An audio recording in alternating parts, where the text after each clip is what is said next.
countdown. Welcome to a stream. Hello. How's it going? Hi. Hello. What's up? Are you sure we're live? We're live. We're live. Started streaming. We're live. Where's my face? Oh, there's my face. Yeah. We We're are live. We're live. I had to refresh the page. Yeah. Hey, chat. Hello. Welcome. How's it going? Yeah, we're doing the stream a little later today. Little different than our usual podcasty time. But yeah. I'll say we normally like to be a little bit early for Americans because, we have some EU people here. Yeah. Not naming names. But they don't have to be in bed early on a Sunday night. So it's all good. I'm not sure if Jess is going to be here. It's currently 6 a.m. in Sydney, so we'll see. She's also sold a lot of her furniture, so I'm not even sure she can set things up for this, but we'll see. But in May, she'll be here. She'll be right over there. Yeah. And so where Matt is. No more Matt. Yes, that's right. Yes. Indeed. So guys, I finished my reread of Era 2 on Friday. Ooh. And Bands of Morning is a crazy book. Just yeah, things happen in that book. I cannot fault anyone who prefers bands over shadows. I think shadows itself is more my thing personally. Same. But Bands of Morning is insane. So chat. We're just gonna talk about the ending of Bands of Morning. So yes, yeah. Should we do introductions first? Oh yeah, we should probably do introductions. Yeah, that is how this works, huh? Also, give people time to show up. Yeah. Fine. Should have changed my name to A Feather so I could be first. Oh man, they're all alphabetic. Yeah. That's true. That's true. Evgeny, how's it going? What's up? Stuff is happening. I started reading Era 2. Always fun, right? It's fun. I prefer the later two, but it is such a lighter book compared to it really is. Everything else. It's just bunch of cowboys and Dwayne and also the butler, and it's just. Remember Wax doing metallurgy? That's a thing that I completely forgot that he was into. And it's vaguely mentioned in Shadows and then never again. Doesn't he actually wear the steampunk goggles? I think he does. Yeah, he wears the steampunk goggles and he's testing alloys and things. Yeah. Yep. Covers are yeah. But I brought something to show to the stream today. Okay. Yeah. I brought the city of Chicago. The whole thing? Wow. Well, not the whole thing, just a portion of it. Oh, I cute. see. That's kind of cute. There was a Kickstarter a couple of years back called Microscape. Okay. And you could get one of 20-ish sections of downtown Chicago. My favorite part is your camera's blurry for this part. That's probably the best part. Well, I like this. Yeah, the Discord's trying to screw over your show and tell. Look, no, it looks good to me. And so I used to work in this building. Okay. Let's dox. How did you fit? Evgeny, get him. What's that? Nothing. I didn't say anything. No, I don't care what you tried to not say. Ben said something and I couldn't hear him. I said, how did you fit? In that building? He's using that Ant-Man technology, It's what is really this? Chicago for ants? Yeah. There we go. I was waiting Evgeny's for the new time. Ant-Man. I don't know if you know this. There we go. Well, that's a fact. I mean, I'm not a very tall person, so. Yeah, you can fit in even smaller spaces. I am sure, technologically speaking, the shrinking technology of Ant-Man would be more efficient to me. Although there are parts of me that are quite large, so maybe it balances out. Yeah, short things, but not wide things. My head, my nose specifically. other things. It's small cargo. I like that. Small. Matt, how's it going? Good. Yeah, I'm over here. I have not reread Era 2 in a while. I want to, but I'm still working my way through my first cover-to-cover read-through of the physical copy of Rhythm of War. Oh, yeah. Right. I'm having trouble with the prologue this time. Oh, interesting. Like, not the prologue, the first part. That kind of feels like part a prologue. one? Oh, okay. Yeah. Well, part one. the beginning part. Very early on in that read-through. Yeah. Struggling with the prologue. Yeah. I'm just, having some. I know, like, all my favorite parts are in the back bit, so I know I'll start rushing once I get to those parts, but I'm just struggling. Yeah. So, sometimes when you is read a book weird. so close to when you last read it, it's just like, can be rough. Mm-hmm. Yeah. But I do want to, like, it's important to me to read it physically because it's like a different It is a different experience, I think. So yeah. I've been reading it on my iPad, all Air too. It's nice. I like it. I have a paper screen protector, which fools my hands into thinking that the screen is paper, which really messes with my brain. It's great. Weird. It's great. I love it. Oh boy. It's actually really good. Alex, what's up? How's it going? Hi. I don't know if we're saying our usernames, but I'm I don't know. Feather. That's what we normally do on Shardcast. Yeah, well, whatever. This isn't Shardcast. This is a random stream where there are no rules. For my show and tell, I just got back from the store and I bought this, which is a Desolation Called Peace. Oh, nice. And this is a very good series. They didn't have the hardcover of the prequel, not prequel, just the one before this. This is the sequel. Yeah. They didn't have the first book in hardcover, so I ordered that one, which is A Memory Called Empire. So I think I'm going to wait until that one comes in before I try to. I have read it before, but I think I need a reread. I had friends who were like, "Oh yeah, I'm definitely glad I reread A Memory Called Empire before going into Desolation." But I am looking forward to it. Incoming transmission. Yep. Yeah. Oh, just in time. Yep. Also, you will notice Dalish is right here.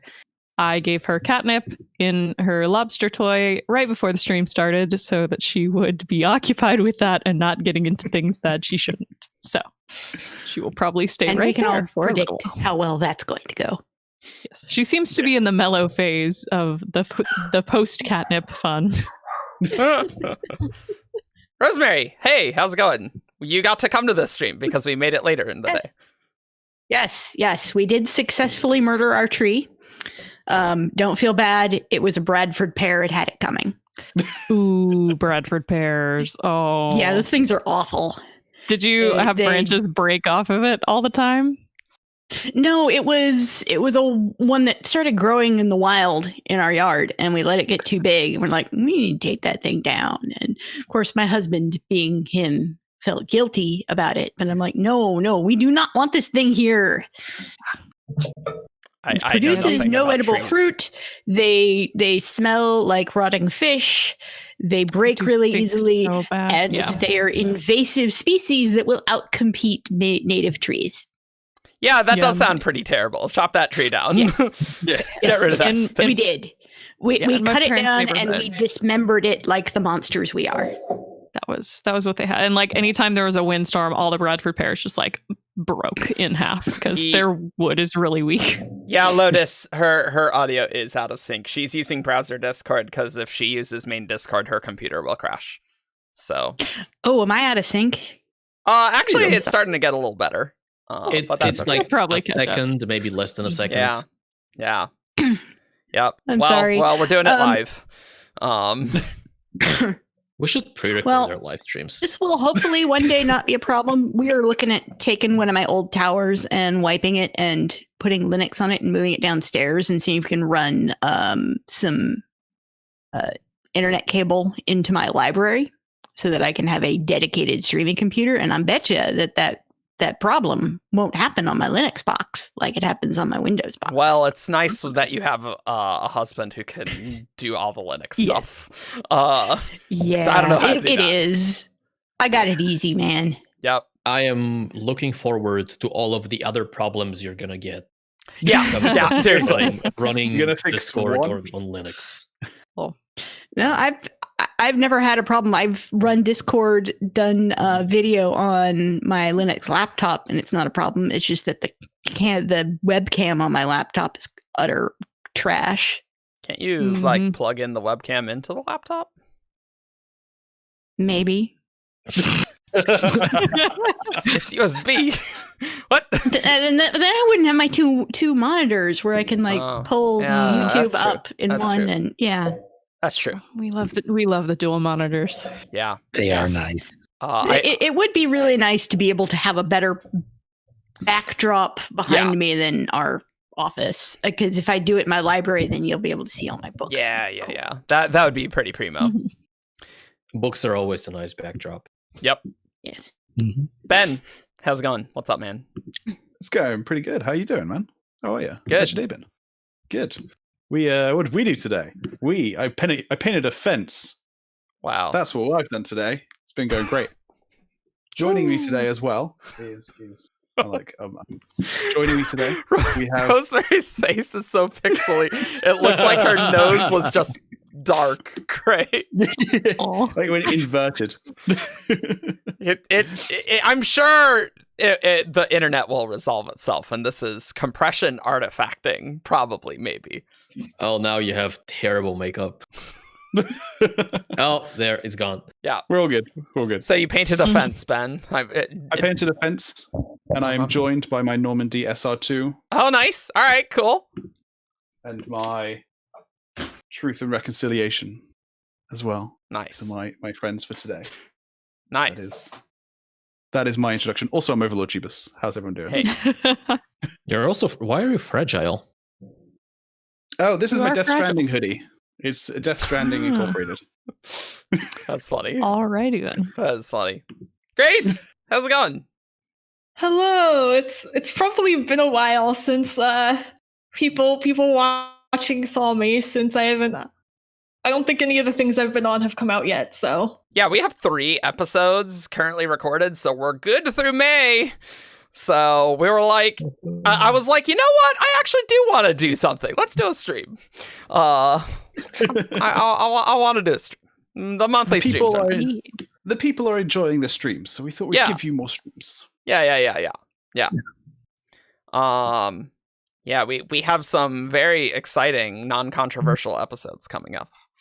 At all. Oh boy. But I think they turned out really well. So it's about Moash.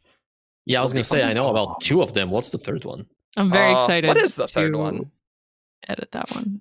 Remember all the great takes I had. Oh, the Wobbs one. Yeah. Wobbs. Yeah.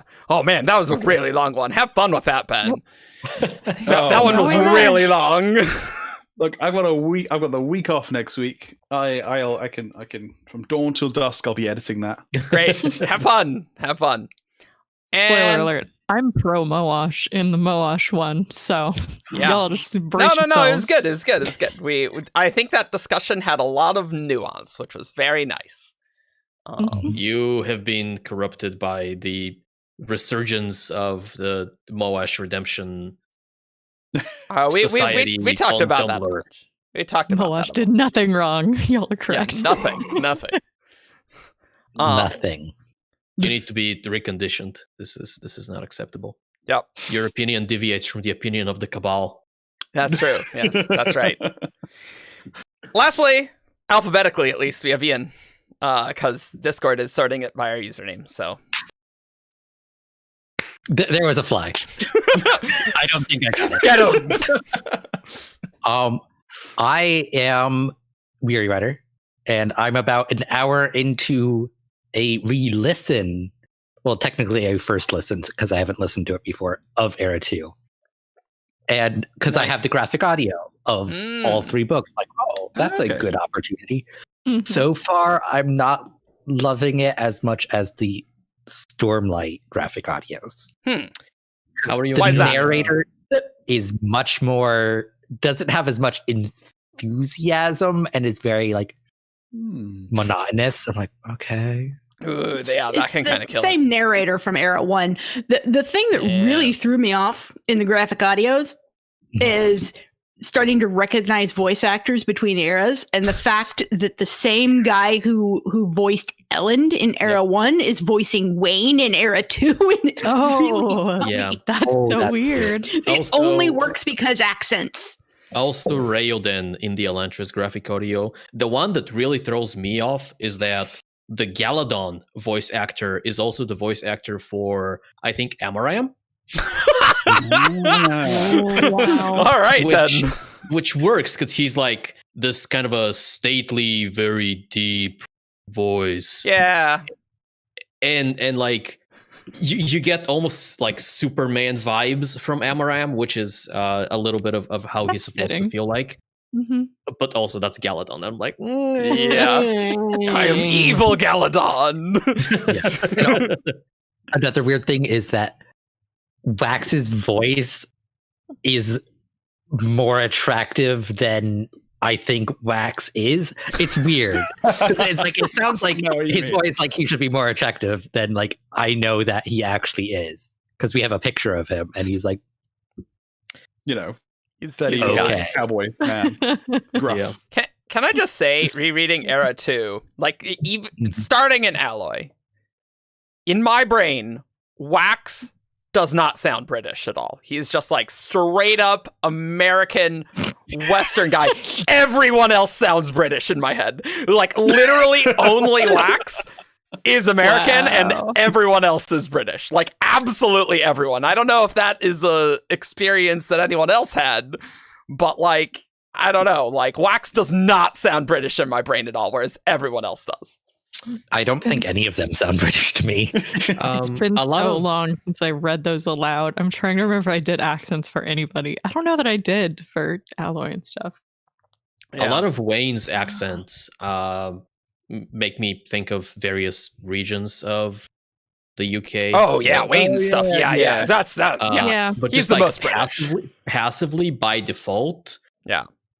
I don't think so. Nah, they're all British except Wax.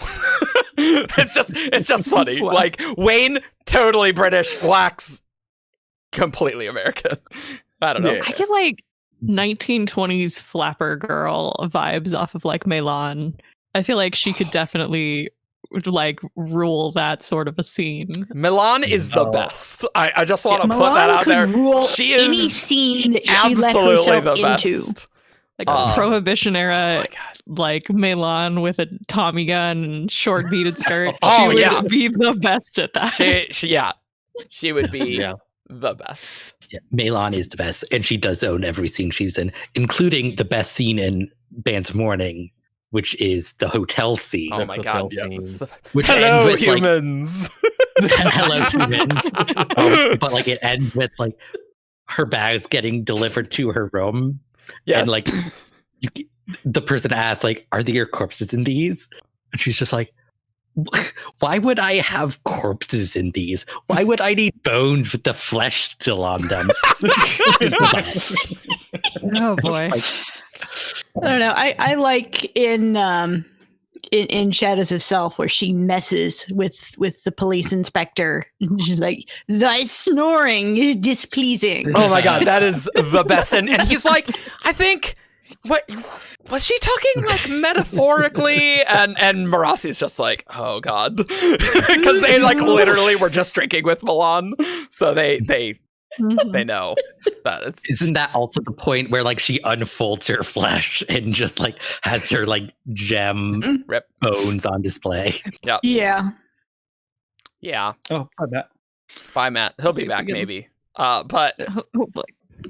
it's so There he good. is. Like, I love that ending of Shadows of Self. Like, Palma's great.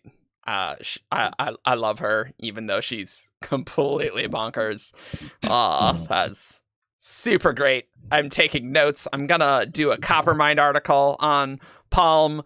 She did a lot of stuff. I was taking notes the whole time. So good. And so I have a list of Era 2 mysteries that we have no information about whatsoever as to what is going on. They're kind of minor, but There's so much stuff in here.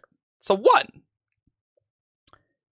when Wax realizes that Palm is innate, and she is innate the entire book that we see her, literally the entire book, which is kind of insane.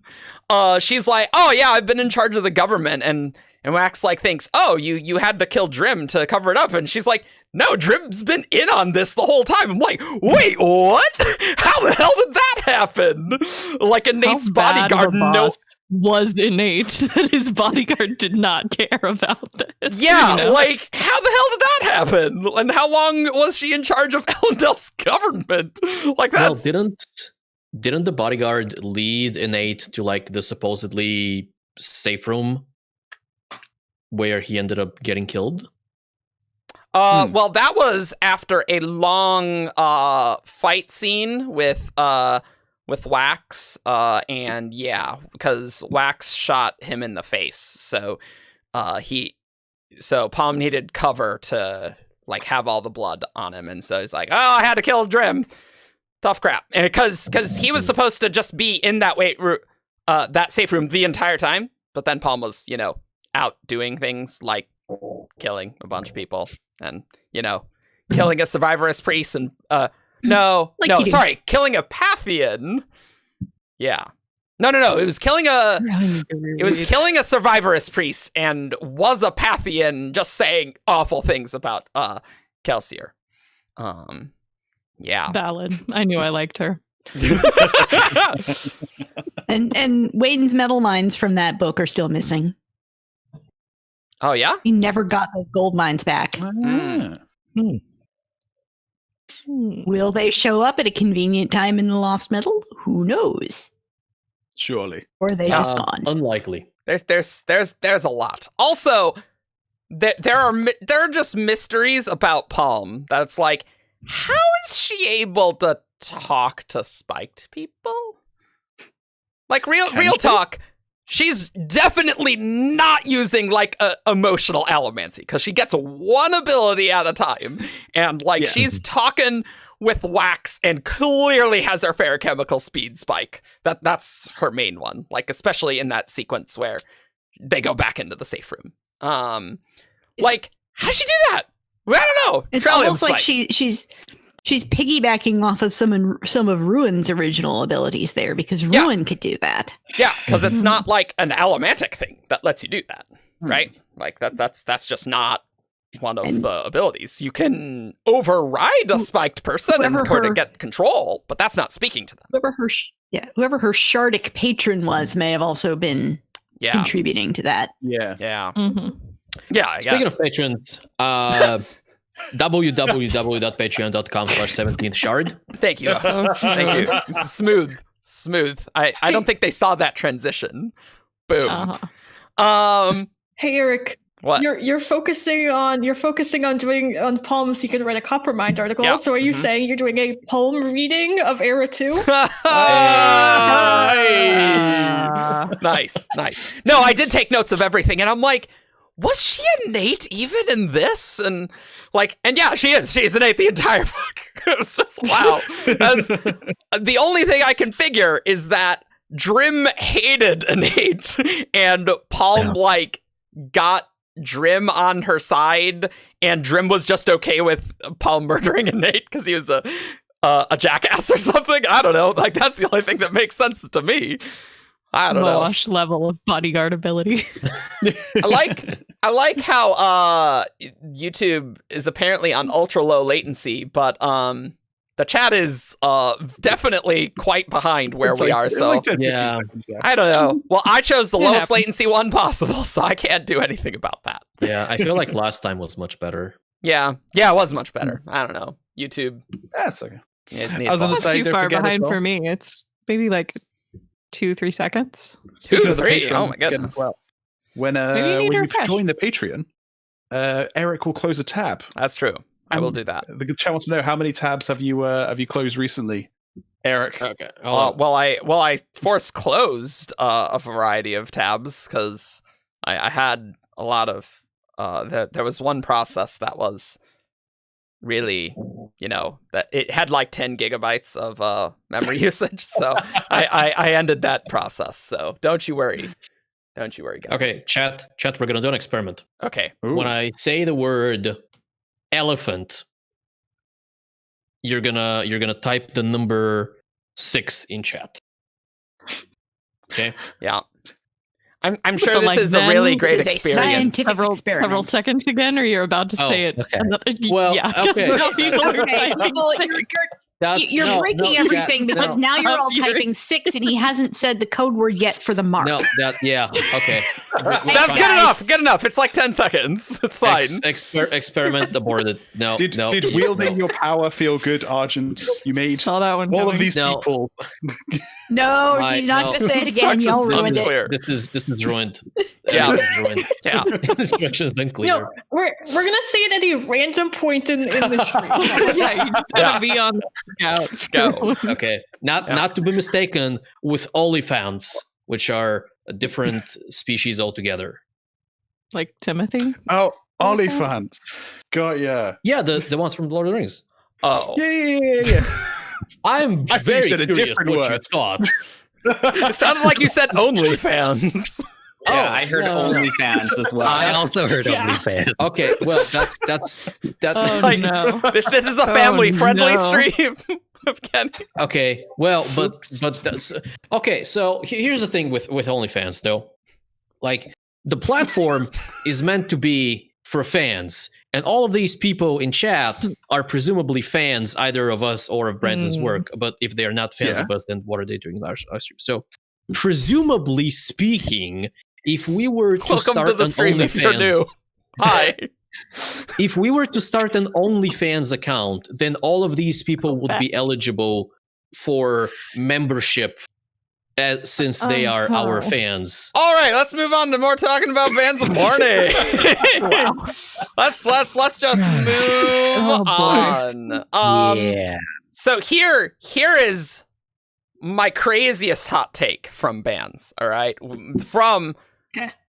getting Rhythm of War stuff in here. So this is from the Professor Irik's point of view. We get one of them, and so it goes like this. Technically, he was an array, a rank of some influence within the set. Suit and his people had a high regard for scientific thought. Now, that might not mean anything, and it might not be related to a shard. But what about invention? Because, like, why are they all like math terms? Why are they doing that? Because they're a freaking organization called The Set. Yeah, but why did they call it that? Because they Because Trell? they're nerds. I thought they Trell were was an playing card architect, and he terms. used a lot of math in designing buildings, and so he just likes math. That's true. It's true. He did build buildings. That's true. Or possibly Brandon really is genuinely seeding some sort of hint in there, and we're the first. Eric is the first one who caught it. Look, I don't know. That doesn't have to mean anything. But, like, if invention was involved, it would probably be named kind of like that. I don't know. Yeah, I think that's a stretch. Yeah, Jess also agreed it was a stretch. But you know what? We know so little about the set that it's like, that isn't an interesting line, right? From a member of the set's point of view. For like way into Bands of Mourning, like the first 2 books and like well into Bands, I definitely thought that suit referred to like the garment suit. Yes. I definitely didn't put any of Yes. it together. And I didn't the realize fact until that you this said read. they were math terms. I was like, I really thought they were like playing card terms, like suits and sets and sequences. Like, those are things you see in card games. Yeah. right? But array, Wait, I don't know I if I know of a thought- card game with an array. Yeah. in it. That I one's think there's a little weird. series too. No, there wasn't a remember. series. There is series. Really? There is. Yep. Series, yeah. Wait, in the set Yep. or as a Yep. In the Really? set. Oh boy. Mhm. I missed that. I'm not doing a set article, so whatever. That'll be what David does. I might was gonna say- do that. Literally up until about 30 seconds ago, I was also thinking that they were a playing card style or like themed organization. I don't know. Math terms. I honestly I knew the math term thing. I still thought Mr. Suit was a reference to like he likes wearing suits. I literally didn't really get that until about halfway through bands. Like this read. But wait, is suit a math thing? Are there suits in math? Or is that just a playing card thing? Maybe it is playing cards. Yeah, I but like think you do for him, it's a playing combinatorics card things, I guess. No. So suit is like suit is not a rank within the set. Like that's just like his nickname. Yeah, it's what he decides to go by. I don't remember if we know his rank, but like I think what's her face? The treacherous sister. Telson. She's sequence, right? Telson? She's a sequence, yeah. Sequence. Mm-hmm. And so that is higher in the hierarchy than suit is. Yeah. And it might be like they're not necessarily all math terms. They're like all like collections of something. Yeah. Yes. Yeah, that could work. Yeah. And okay, chat. What are we talking about? They're talking questions. about OnlyFans. I think someone in the stream mentioned OnlyFans, and the chat ran away with it. Who could have thought that? Who would have thought? No, we tried to switch to math to try and like and like no one's commenting on the math at all. Like no literally one no one. Math. I mean, if you're gonna talk about math or OnlyFans, the chat does have a point. Yeah. The only OnlyFans content I want is an hour of Eric closing tabs. That's not. Guys, I haven't told the story. This is not related to bands at all. Okay. I need to tell you guys a story. So, when I didn't do this in the last stream about my phone and its tabs, I haven't told this on stream yet, right? I don't think so. Okay, fantastic. Fantastic. I think you mentioned it in an episode that is not out yet. Well, whatever. I'm doing it on the stream. So, spoilers preview. So, I have a lot of tabs on my phone. And basically, since I got this Pixel 4 XL, I had not closed the tabs, and the tab count got so high. Like, when you get past 99, you get smiley face number of tabs, obviously. Everyone knows that. No, we do not. So for about a year and a half, there were so many tabs open on my phone that clicking close tabs would cause Chrome on Android to crash. And then the tabs were still there. So basically, I never closed any tabs. Well, good news. They fixed that problem. Now you can actually close all those tabs. And there were a mere 7,000 tabs on my phone. How? Well, let me get the exact number. I took a screen cap. I mean, I have a lot of tabs open on my phone. I don't have. I'm still in smiley face zone. Yeah, I'll have multiple tabs and a couple of windows on my desktop, but for my phone, I never have more than three tabs, and I close them as soon as I'm done because I hate my phone. Sorry, 7,598. That's how many tabs. When did you say you got this phone, Eric? Hey, so I'll have you know that this phone came out in October 2019. It doesn't really average to that many tabs per day. Okay, it's really not that bad. Does. It's not that bad. It is absolutely that bad.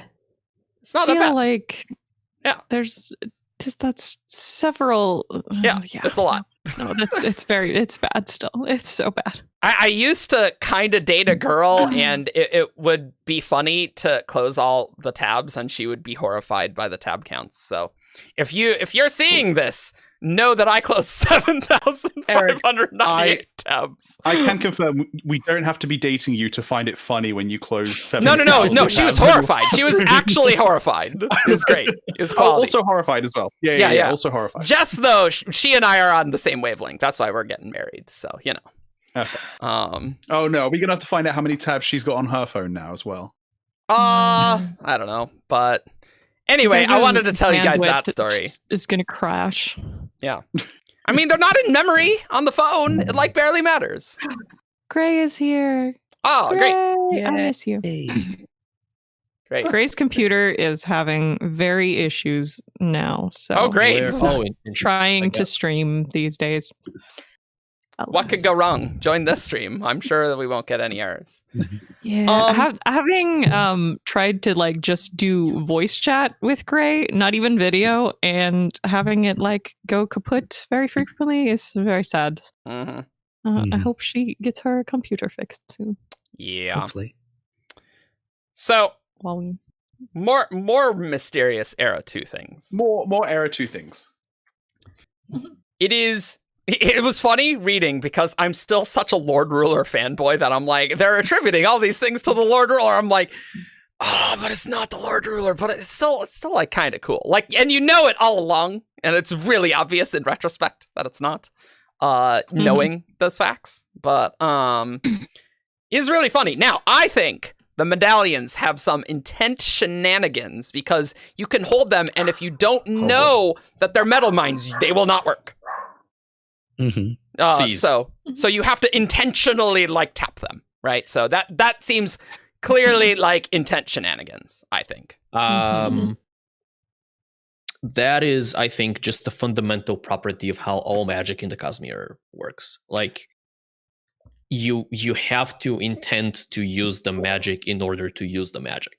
Yeah, but like normal feruchemists, they know that they have an affinity for metal. That's how they discover that they're a feruchemist. So, and allomancers can burn instinctually initially.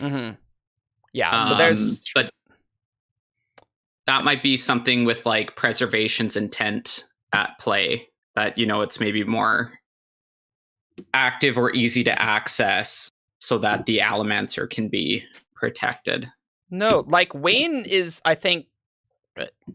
There's a time in bands where they're surprised that it is a metal mind. So, like, I think regular metal minds, like, you will know if it is a metal mind or not. I think it's just because it's not your metal mind. You know? Yeah. And I do remember I think the way they know it's not a metal mind is because they try to use it as a metal mind and, like, it doesn't work. Or generally speaking, if somebody wants to know whether a piece of metal is a metal mind or not, they would try to use it, and if it doesn't work, then it's not a metal mind. It's just interesting how, like, I don't know. I think it's a bit different. It is a bit different. We'll do some Era 2 podcasts. I think it's different. A little bit. Yeah. That like a bunch of people can hold that Kelsier coin and like not know that it's a metal mind at all. And even the bands itself, right? Like if you do not know it's the bands, then you can't tap. So you need to intend to do that. You need to know what you're looking for in order to notice that it's there. It's like, I think normal feruchemy is like you can sense that a metal mind, even if it's not yours. So I don't know. But no, you can like sense what metals you have an affinity to. Okay. I don't think you can like detect like, oh, somebody else is using this as a metal mind. No, you can, because in Era 1, when Vin tries to burn Sized's metal mind, she can like sense this other reserve that she can't access, and Sized says, oh, that's what it feels like when you try to access someone else's metal mind. Okay. And so, like, if a feruchemist is holding someone else's metal mind, they can sense that something's stored in it, but they can't like pull it out or access it. The identity is blocking them. Yeah. Yeah, I guess they would know that it is, in fact, a metal mind. I guess. Yeah. So, for me, this kind of works with how I understand medallions. This is the medallion, right? This is that. Oh, yeah, the medallions, yeah. The unsealed metal minds. Yeah, when you're a feruchemist or an allomancer, you are like the active magical thing. You're the one doing the magic, right? But when you're using a medallion, it's the medallions doing it. A normal person can use a medallion as well. Yes. And so it's because it's the medallion that's the thing doing the magic. So yeah, I do not agree that it is as simple as like that's just every metal mind. I don't agree with. Yeah. And so because the medallion is its own thing, you don't have an affinity for it, like you do when you're an allomancer or a feruchemist and you have a connection to a certain type of metal that you can feel. The metal mind is its own thing, doing its own thing that you can just access. That makes sense.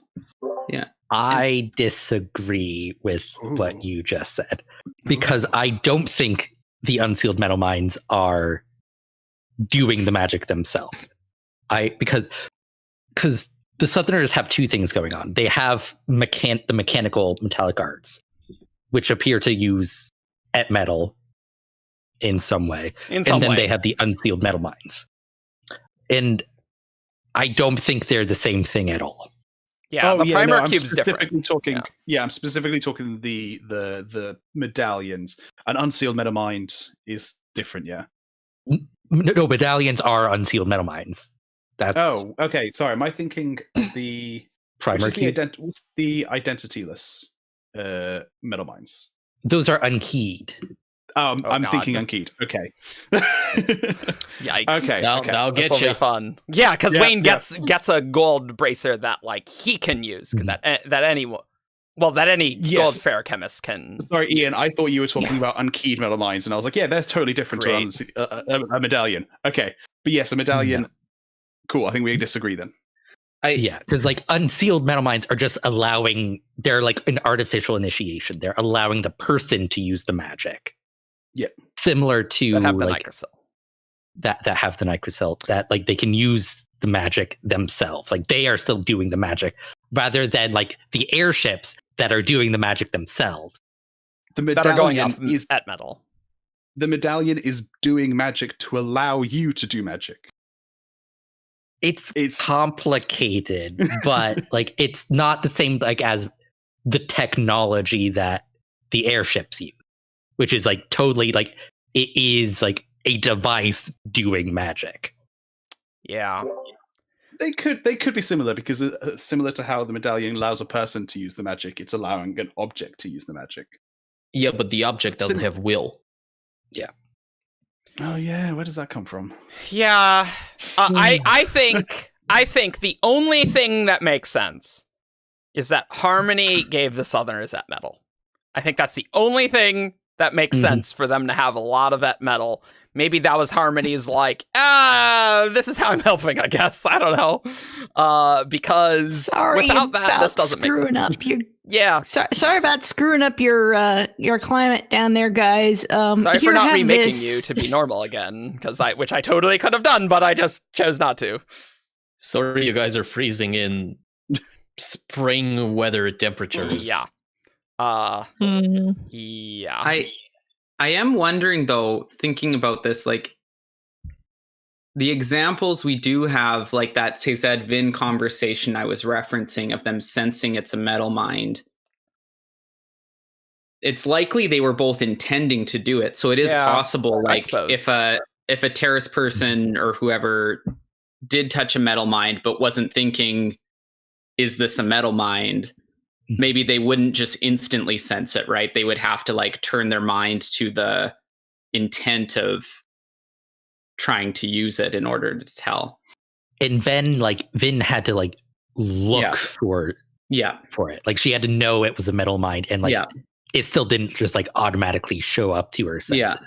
I think, well, it's kind of like even Vin telling the difference between her metal reserves kind of needed to be taught what she was doing before she could do that, right? At first she kind of lumped it together as luck, and then it was only with Kelsier that she was like, oh, actually it's two different piles, and I can so like how you can't tell two different colors are like different colors until you learn the names of them, kind of thing, if they're close together, something like that.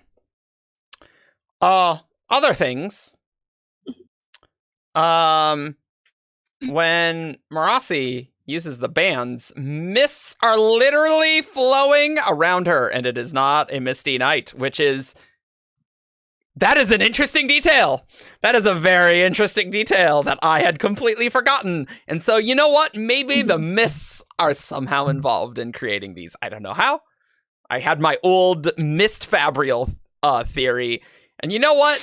I don't know how Kelsier could charge something that is so powerful with allomancy, because Wax is like, this is ancient allomancy, and he even speculates like maybe it's more powerful than that. Like, it's ridiculous. He like sees people's like souls through burning steel and iron is ridiculous. So that is one thing that I've never been able to fully explain to myself, and even after asking Brandon about it, I'm still unclear about what exactly is going on there. It's almost like he was able to put the mists themselves into the damn things. Ooh. Yeah. Or he Which is where the mist came from when Marcy was using it. Was, oh, look, here's all this extra investiture leaking out. The bands of mourning are the extra ruin. Go ahead, Grace. He somehow like compounded allomancy and then stored it inside the bands. Yeah. That's what I'm thinking. What's always kind of bugged me is it's hard because we haven't seen a lot of what the Lord Ruler can do, but it seems like the bands are more powerful than the Lord Ruler to me for some reason. And what it reminds me the most of is when Vin starts taking in the mists before she fully ascends and is just like whacking inquisitors around. Like it's very similar. And so I do kind of wonder if it's, when you're saying that, Eric, like if it's a mist, like if it's replicating. So when Vin was properly attuned and unblocked, she could take in the mist. And what if this, whatever the bands are, is mimicking that attunement feature and allowing like a layperson to do something similar to ascension, but not quite ascending, obviously, because it's limited. Yeah, it's just interesting that I'm pretty sure there weren't mists out at the time, and then like Marasi's using it, and the mists are like coming out of her. It's like, yeah, I don't know what that. There's so many things that with bands that I'm like, I don't know what that means.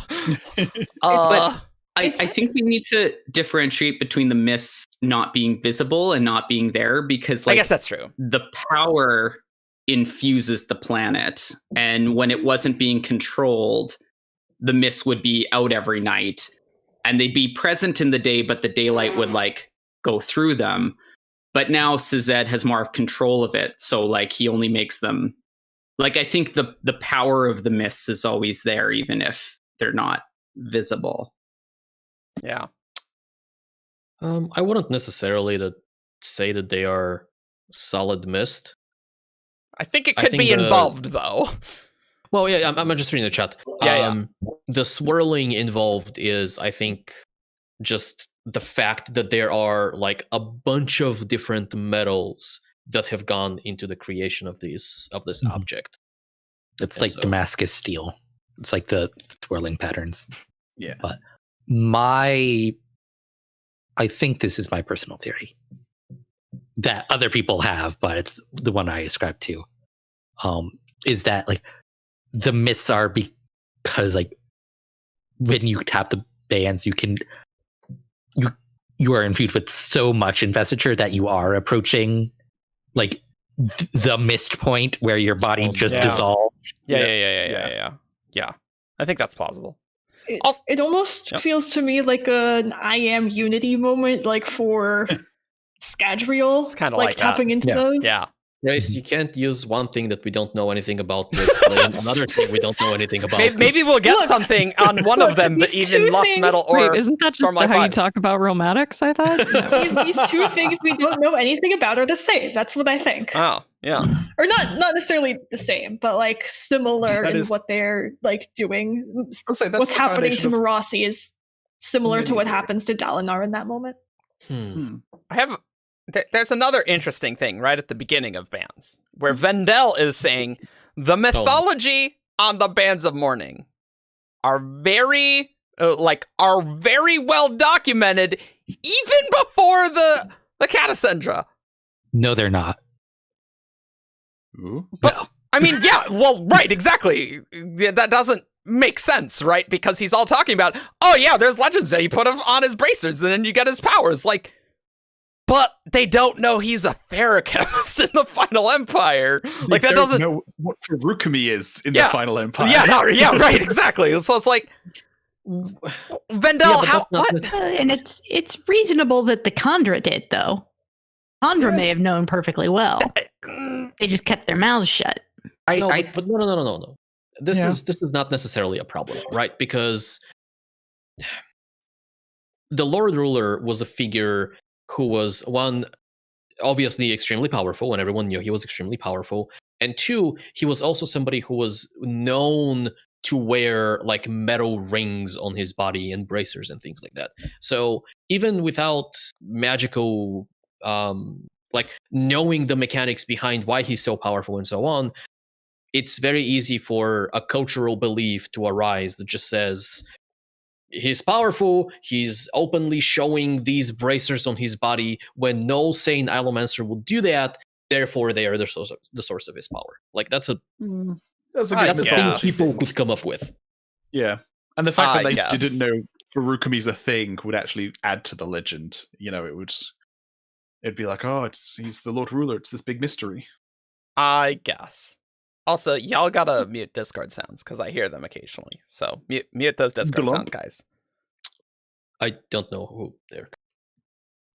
I do not have any pings. Yeah. I'm not popular, so. I think it is me. I'm trying to figure out how to do it. It's on the... you click the gear. You go to sounds. You can turn it off. No, just mark yourself. Do not disturb. Change your status. That works too. Wow. Also, I turned my phone on Do Not Disturb, and then I remembered all of the people that actually ever text me have priority, so it comes through anyway. It's the sound of me turning my mic on and off because I'm muting whenever I'm not talking. What? But it's the notification of me turning my. You know you can turn off that noise. Yeah, I'm trying to figure out where the option is. Oh my god, Okay. That doesn't normally make a noise. When you go to the settings and you go under notifications. This is the content you want. Troubleshooting. You want to disable PTT activate and PTT deactivate. Good old that stands for PTT activate. I'm woefully out of date on WOBs, but it makes me wonder if anyone has asked Brandon yet whether Marasi and or Wax, after using the bands, have run enough investiture through their systems that they are either slivers or very close to being slivers. Ooh. That is an excellent question. That's very possible. And also, at the end of Bands of Mourning, Brandon's little postscript where he's talking about secret history, he's like, the Lost Metal, the epic conclusion to Mistborn Era 2. And I'm like, oh my god, we've been waiting a long time for this. I'm pumped. You really have. Oh, wow. Yeah.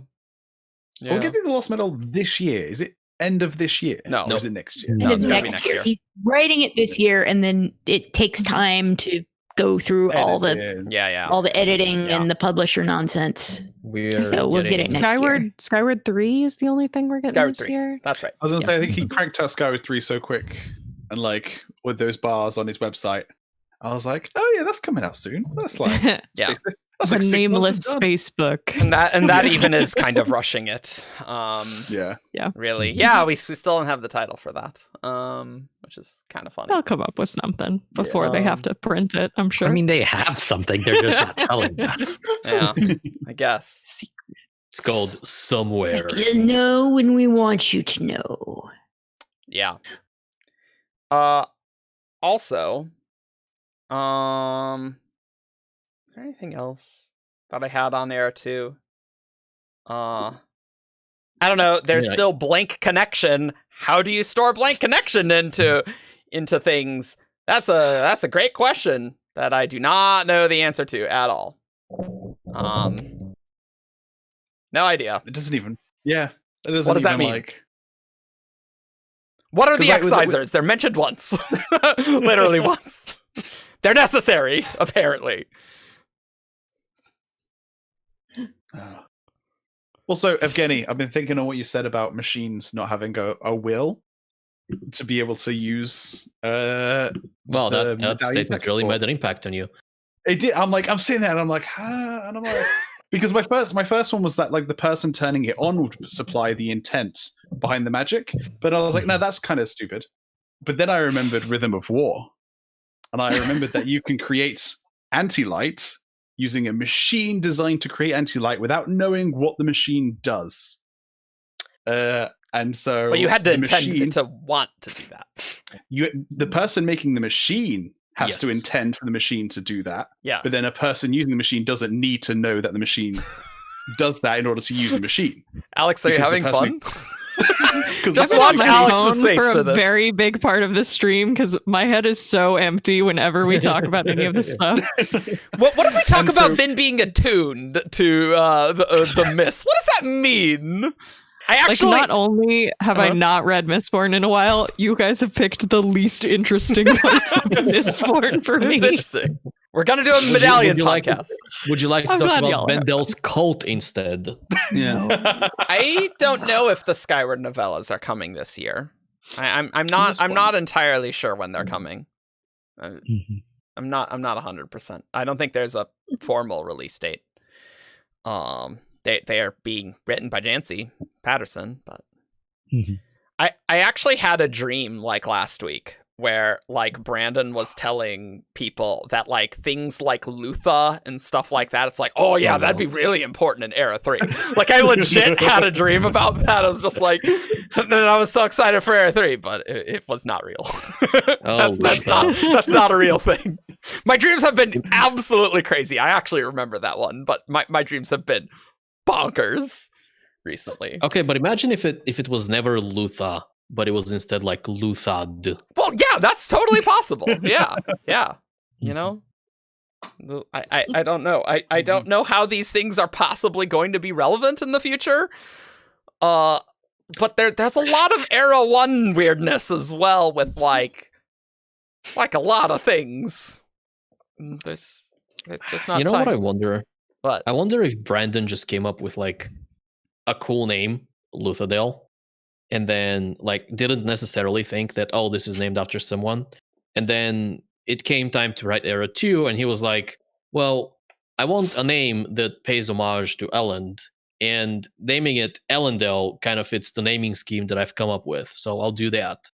I absolutely think whatever justification he has for Luthadel is, I'm sure he came up with a cool sounding name and retrofit something as to why that is. But like Yeah. way later. Yeah. Yeah, I think that's possible.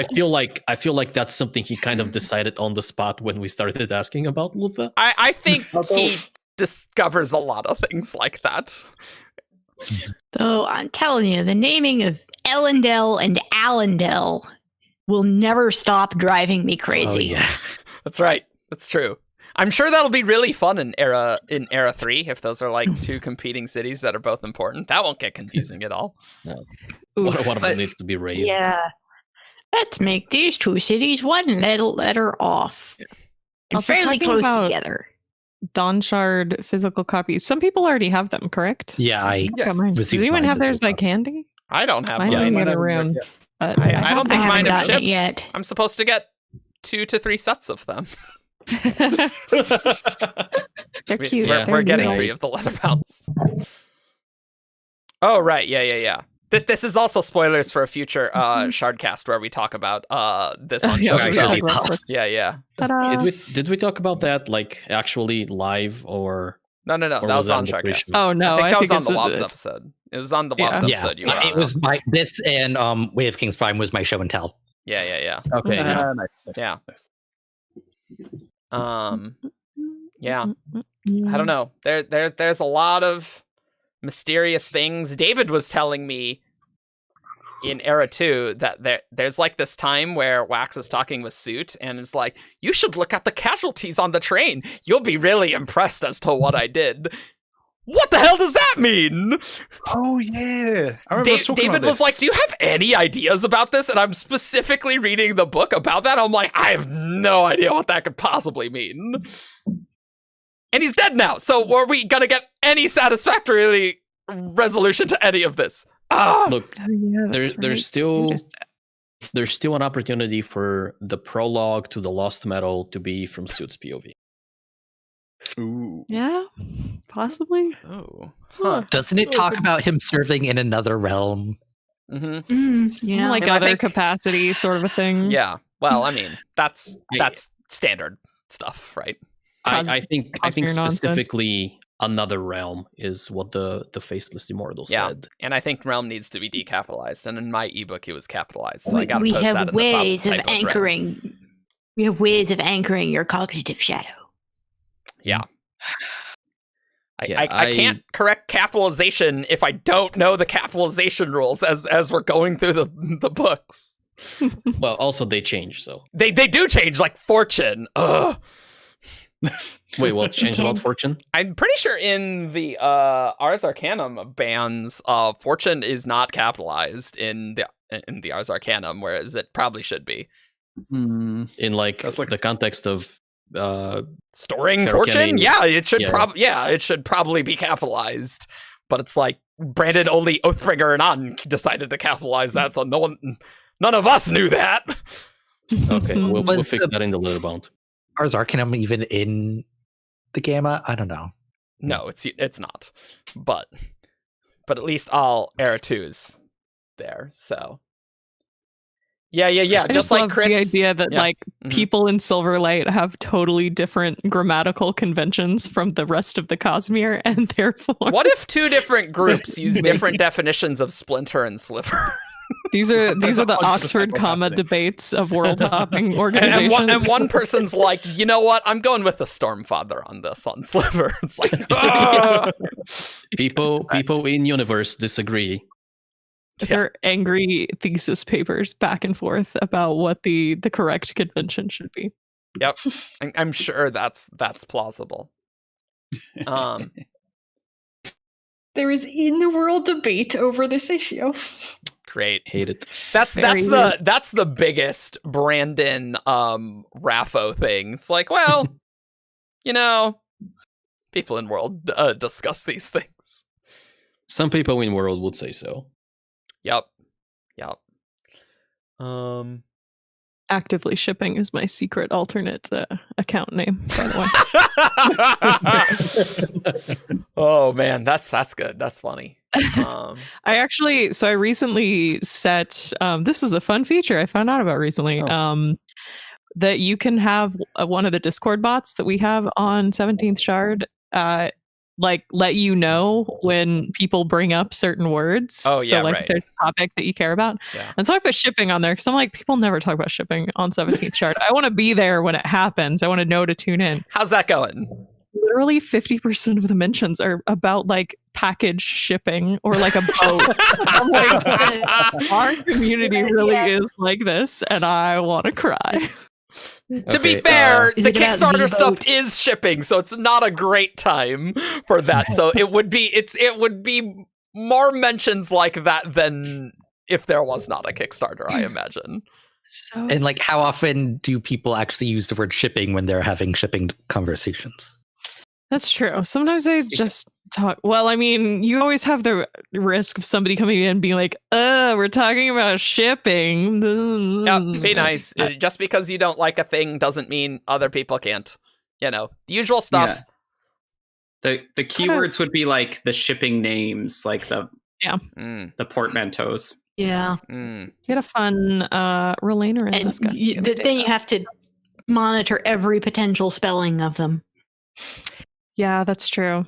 Yeah, All different there's some people who use ways. the wrong ship names, and they Speaking of grammatical convention debates, Oh, talk no, about I'm so which ship name is correct to use. I'm so sorry, Splottle. That's terrible. But Oh, yeah, that's quite a bummer. But yeah. Yeah. Do we want to announce our what we're doing next weekend, Evgeny? I wondered if we were going to bring that Oh. up yet. Are we just gonna do it live? Are we gonna tell, or at least tell them about it live? Now's probably. a good time. I guess we need to tell people, right? Yeah.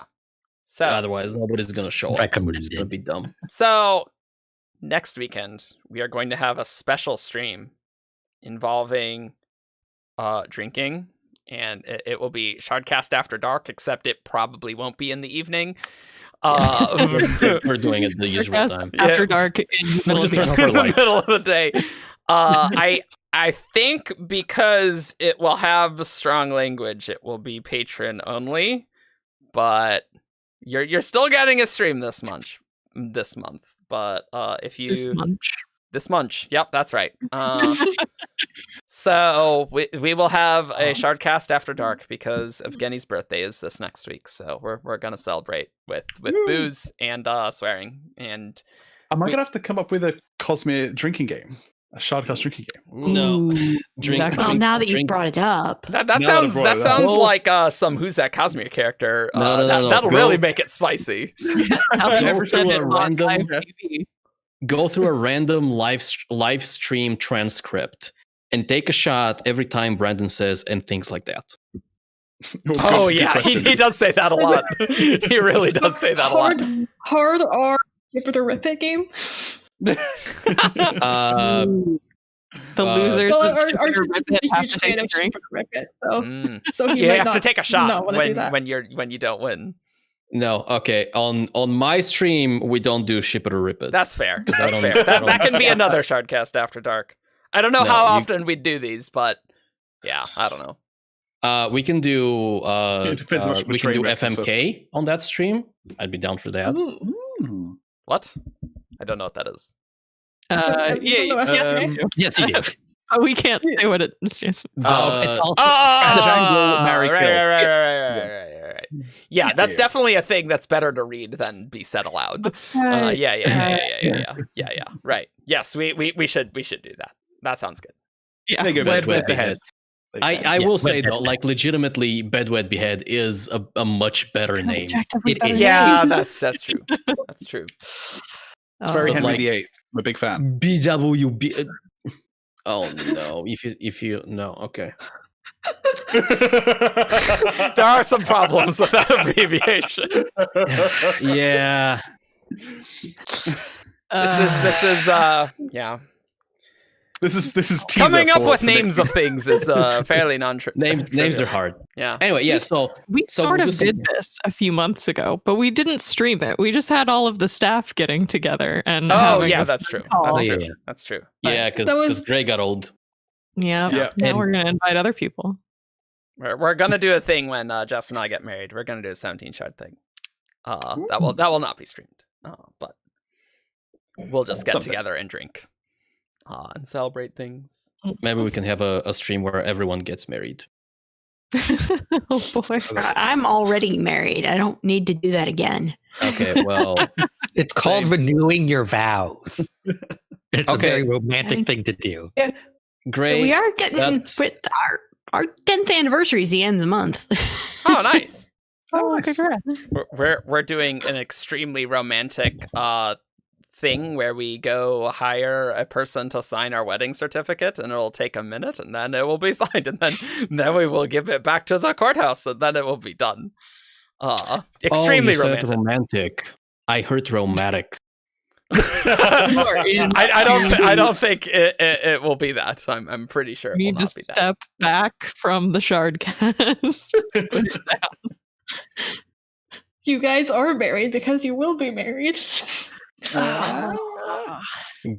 Just collective groan. That's one of the classic wobs. I was thinking, right, how upset do you reckon Kaladin would be if he heard that wob? He's like, I trained so long with a spear. I'm just good at it because I was always going to be good at it. Right. I reckon he'd be pretty upset if he heard that. I'm going to tell Brandon that next time I see him. Poor Kaladin. There is more nuance to that wob than. Oh, there is, but it's quite funny. It is still quite funny. I do think that would not help Kaladin's fatalistic view of the world. Yes. Yeah. Kaladin has a view on the world, and I don't think it would mesh well with that. Do we know what his view on like destiny is? Right? Maybe. I think his sucks. Wow, that's because like he is an agnostic, right? Mm-hmm. Yeah. I feel like the last we heard about it was Kaladin and like Way of Kings talking about how there must be somebody in control of his life because it couldn't possibly be this horrible on accident. Yeah, but that was depression. I don't know that that's actually a philosophy he ascribes to. Because the whole, good the spirit, because he like that wob it's a little Destiny-ish, right? It kind of touches on these things, so it's interesting to contextualize that, like in his character, using whatever beliefs he has on destiny and predeterminism and things like that. I think we just need some proper hemalurgic spikes to stick into Kaladin, and then we'll figure out what his views of destiny may or may not be. I feel like it's Kaladin. He's been It'll through be enough. fine. It'll be fine. I do not approve of this message. It'll be fine. Do we have? I think is verbs the right word for spiking something into something and then spiking something into someone and then spiking something out of someone? We call that both spiking. Do we? Yes. We should get different words for that. Like on the host versus the recipient. Yeah. No, they're not different. harvesting and imbuing. We're bringing Harvesting's imbuing good. back, Matt. Oh, Harvesting's good. that brings me back Deely to stab and the 2000. givey stab. That brings me back to 2008 Hey. right there. Gang, we're gonna do show and tell round 2. Okay. Oh boy. Exciting.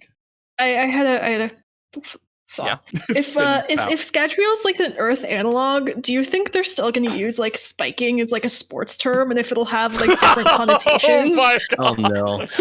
Oh, So- yikes. Mega yikes. I don't know because there are no professional sports teams on schedule yet, Yet.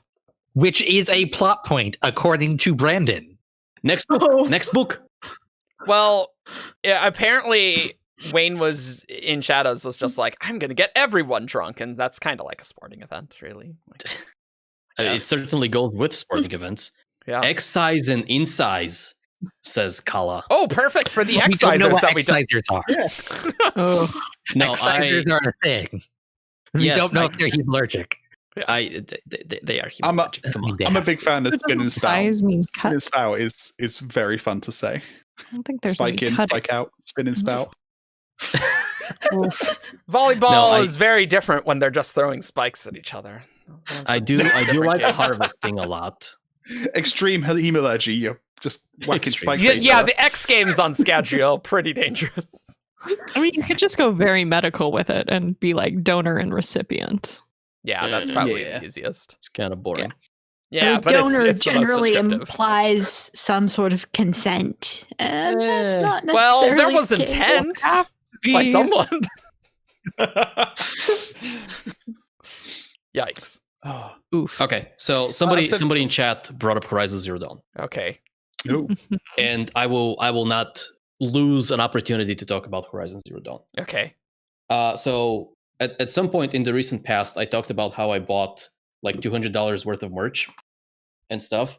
And so one of the things that I bought was the art of Horizon Zero Dawn Uh-huh. book.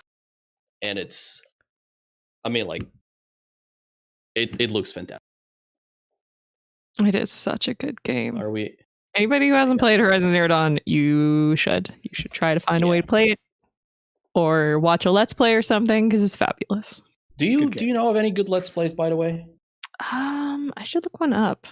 I played it myself, so I didn't look up a Let's Play. I think Dado did a Let's Play, but I don't know. I haven't watched all the way through it. I'm fond of Jesse Cox, personally. I just I like him. Dado, so lol. Actually found out he's planning on playing Final Fantasy 14 soon because all his friends bullied him, and I'm like, yes, more people play Final Fantasy 14. I can Yes. resonate with that. I was was going to say, just is there anyone who hasn't been bullied into playing Final Fantasy 14 yet? We're just slowly going to get all of the staff, and we'll have our own we'll make a Cosmere house, and yeah, it'll be great. It's going to be great. But yeah, so that was my interruption. I feel like within the staff we do this thing where we try to do a lot of like recruiting for the rest of the stuff. Like we have the growing cult of Cradle. Yeah. Oh, right. Yes. Right. Yes. That's true. And so I will do my damn best to get everyone that I know and have known and will ever know to play Horizon Zero Dawn, because I think that game absolutely deserves to be played by everyone, regardless of their usual game tastes. And also, if you like Brandon Sanderson, you should read Cradle, because Cradle's really good. Cradle is good. Yeah. Yeah, we might have some streams where we don't talk about Cosmere. I don't know. Would people be up for that? Yeah, we've talked about, or at least joked about, like a Dresden cast and a Credo cast and a Wheel of Time, a What cast. Although I don't remember anything from the Wheel of Time, and I'm not going to reread the Wheel of Time again. I was going to say I was definitely really up for recording something about Cradle after Bloodlines. This was a book with things to talk about. I was like, Yes. He really puts out books real fast. It feels like. I think he's why I thought Lost Meadow was coming later this year, because I'm like, oh yeah, Will White can put a book out in 6 months. Easy. Yeah, Brennan could do that. No problem. It was literally like 6 months since the last Cradle book. I know. It's insane. I was gonna get upset with Malazar. with Ravi running the Cradle server, but for @everyoneing. But then I'm like, oh, it's for a book release. Fine. But then I'm like, wow, that's like really. I feel like we just did that. That wasn't really that long ago. It was like just before before. That's what being a Will White fan is like. It literally is. Oh, there's a new book out. Oh my god. So how much does the current like fully or like all the Cradle books currently cost if I decided this summer that I wanted to read If you wait for the next book, they'll all be free except for like the newest book. Yeah. Because Really? He always releases like the first, like a bunch of the ones previous to the book that's about to come out before the next book comes out. I think I didn't pay for the first 5 because he gave them for free. Dang. Yeah. Well, that is very and- consumer friendly. Mhm. It is. But like, and he took the first 3 months of this year off for vacation. And it's like, and like the next, and so we're like, oh, like the next book's probably going to be delayed. And he so came it's back from April. vacation. It was on sale within a week. Yeah, but he had the book ready. Like, Yeah, we he didn't actually know go that to going into the vacation because he didn't tell anybody. Yeah, That's funny. It was just all of a sudden it's like pre-orders live now. I was like, what the hell? yeah. But even when the books are not free, they are pretty cheap because they're not big books. A lot of them are very like, I don't want to say popcorny because like there's meat to them, right? But they are really good popcorn, you know. Yeah, it's really good popcorn, like the premium stuff with like So much butter. The Gourmet salt and the popcorn. butter are all like evenly distributed, not the thing where the top is like And all it's- of the butter and the And bottom it's is like all brought of the to salt. you. You don't have to get it yourself. You know, it's the Can- premium. Can I? You're lounging and somebody's feeding you popcorn. This metaphor is getting away from us. Oh, no. Can I give you guys a hot take? I think popcorn's overrated at the movie theater. It's overrated. I just Can don't I like kick you popcorn. from the call? period. Like, There's something no. about it Oh, maybe at you the can. movie theater, I'll say. I don't usually go for popcorn when I'm here at home, but something about they really do sell you on the smell of popcorn when you walk into the movie theater. You're like, yeah, I do kind of everywhere. want that. Mm. Like I would never myself go and intentionally buy popcorn. Honestly. If I am eating popcorn at home, though, I prefer kettle corn because I like it to be Kettle a little corn's bit good. sweet. Kettle corn's yummy. I like white cheddar popcorn best, Ugh. I like Hard spicy disagree. or like cheesy popcorn. I like you ever- smart Out of food, the cheesy oil. popcorn. I don't like Yes. actual popcorn. Like if I'm gonna pop popcorn, I don't want it cheesy. Look, I like literally any. It's carbs with cheese on them. It's like my favorite genre of food. The fact that I like cheesy popcorn is not a surprise. I will say confused. for anybody who's looking for the like movie theater flavor and wants to like actually pop their own popcorn at home, not the microwave bags, the trick is coconut oil. You need to use coconut oil for it. I have a And it will question taste like movie theater popcorn. about kettle corn. I'm looking at pictures of kettle corn and it looks like popcorn. Yes. What is the difference? It's sweet. It's got a little bit of sweetness. It's not as sweet as like caramel corn, but Okay. yeah, it's lightly sweet sweet and instead of salty. buttery. Oh, See, I salty like usually. caramel corn and I like chocolate covered popcorn. I don't like kettle corn. It's too subtle for you. It's not have- sweet enough. Have See, when any we of you get to- ever had? Have any of you ever had popcorners? They're chips that like Yes. taste like the type of they're so popcorn, good. and it's the most delicious thing ever. That I would sounds sell like my wrong. soul for popcorners. That like almost sounds wrong, but I'm glad it's actually good. Like It's I'm sure so there's delicious. a version of that was atrocious. That was never sold. But And so they also have a bunch of different flavors. So like you can get the regular one, which is just like a little bit salty, a little bit sweet. You can get, there's a jalapeno flavor, which is pretty good. You can get sea salt, which is also pretty good. Yep, sea salt. We planned it. There's a chili flavor that is also really good. Like, I think the only one of theirs that I don't like is the white cheddar, because I don't like white cheddar. Wow, this is a very thrilling and stimulating conversation. Oh yeah. Well, I actually have things to say about this topic, though. I have a lot of opinions on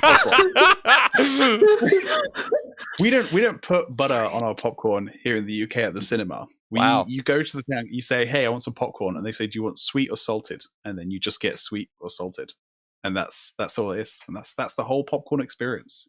Oh, should I reveal the movie theater horror that happens in Texas movie theaters? Yes. Absolutely. Yes. Apparently, I didn't realize this was only a Texas thing. I thought it was an everywhere thing until I saw it on Tumblr, and everyone's like, "What the heck is that? What's wrong with people?" Oh no. You can just buy whole pickles in a bag at the movie theater. That's like a movie theater food that people get. It's just a whole dill pickle in a bag. And you tear it open, and then you just eat it. Is it like wet? Cool. Is it? Yeah, Why it's doesn't wet. It's anyone like else in pay pickle for it? juices in the bag. Yeah.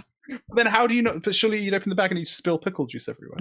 Well, you do it carefully. The bag I don't know. absorbs I the pickle didn't- juice.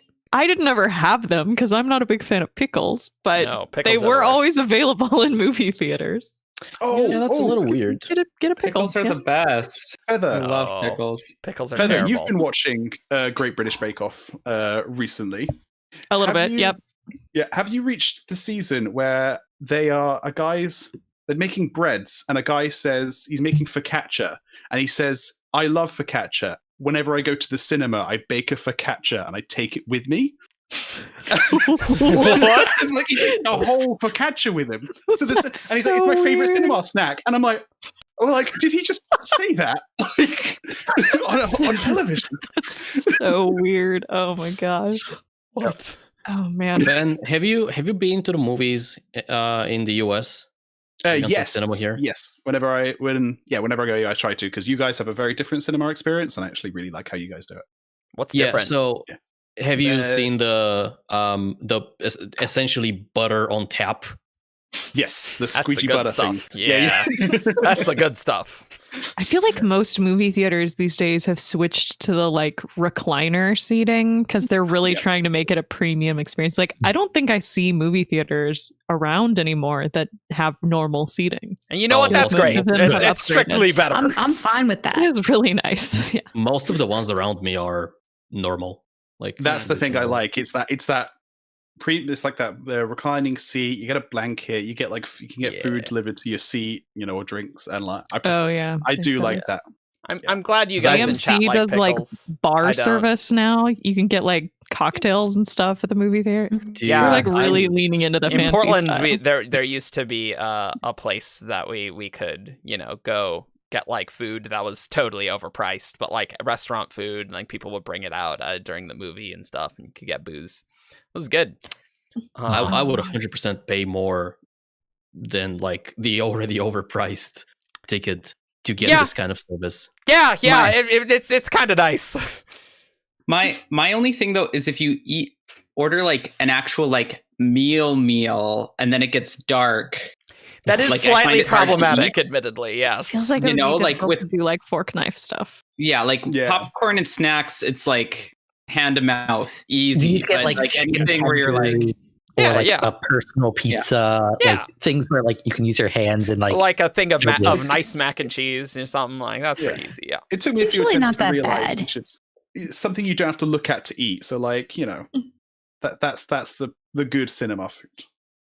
Gray is calling me Yeah. out and wants me to talk about turkey legs, which are a valid concessions food that you should be able to find at any sporting event or Look, like I fair like turkey, activity. Alex. Well, at a fair, yes. Yeah, at a Renaissance fair. Like at a yes. fair. Yeah. Like It's a renter going thing. to a baseball game outside, I should be able to get a smoked turkey leg. And I went to Nats Park here in DC and they didn't have any Yeah. turkey legs. Yeah, and I was like, is that's this a just ballpark? Texas, I think. is this the Texas? I think that's just Texas. Wait, They are- do them. good. Are That's like the turkey best legs- part of going to a They ball have them game. at Disney World as well. Disney World, Florida. They, I remember because when I went as a kid, I remember as a Turkey family legs. getting a turkey leg and like They're so eating it, big. 'cause they're massive. Yes, and then they are. when I went Yes. as an adult, I was like, I'm gonna get me a turkey leg, and it was so big. Yeah. Yeah, they're Just- humongous. Do you like not make this. turkeys and Yeah, but everything's bigger in the US, and also That's you true. wouldn't just get That's- a turkey leg. Yeah, I as feel a- like the as a ones that food they item. serve grown are bigger than like your like Thanksgiving sized turkey. well, see, No, it's like get a hot dog. it's like a boring. single turkey leg. It's just a, Grace. like I was gonna say like like a single turkey leg is a perfectly acceptable meal for a family of 4. Like maybe like like one side to split with everyone. Yeah. Like It's one of those things yeah. that so part of the reason why I learned how to Oh. cook is because I lived in a place where I couldn't get a lot of the foods that I craved. And that is unfortunately something that I cannot reasonably make in my own home, like a smoked Yeah, turkey that's leg. true. I That's can't. true. Yeah. And the fact that they don't serve them anywhere around me, I'm just like, okay, suffer. Cool. Gotta wait until I go home to Texas, get a turkey leg, I guess. Mm-hmm. So sad. Country roads. Yeah. Yeah. Take me man. home to Texas. I mean, like Oh, my talking about- family will like get like a 25-pound turkey to like make for like 3 people. So Mhm. like Yeah. those turkey legs are pretty That's a big. lot of turkey. By the way, have not turkey- worth it. Just myself to do all that effort for the turkey. Just putting that out there. Totally not worth it. I actually make turkey like regularly as just a dinner option every so often. But I just get a breast for me and have Yeah. leftovers. Yeah, I do yeah. not do a full turkey Yeah, just that's so much for effort. I would never eat that much food. Yeah. Yeah. Oh man, No. thinking about movie theater food, you know what my favorite movie theater memory food experience is? Is it focaccia? We used to get these coupons for Taco Bell where you could get 99-cent tacos in whatever quantities you wanted. And we would just go, like me and my friends, and get like 15 soft tacos and stuff them in our purses. And just hand them out throughout the group and eat lukewarm Wow. soft tacos. from Taco Only Bell. the best. Only the best. Listen, I think they're better after they've kind of steamed into your purse for a little. It's a different experience. It certainly is a different experience. It is a different. You can confirm. No one's denying that it's a different experience. I was gonna ask how you smuggle them in, but you revealed Purses. that. That's what they're for.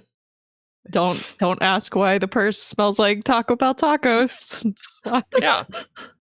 Oh man, Oh, that's good. Did you mean to? Oh, Man, I miss the cinema. I miss going to cinema. so I have a Yeah. question for all of you. Uh-huh. Yes. Yes. That's like unrelated, well, tangentially related to stuff we've talked about.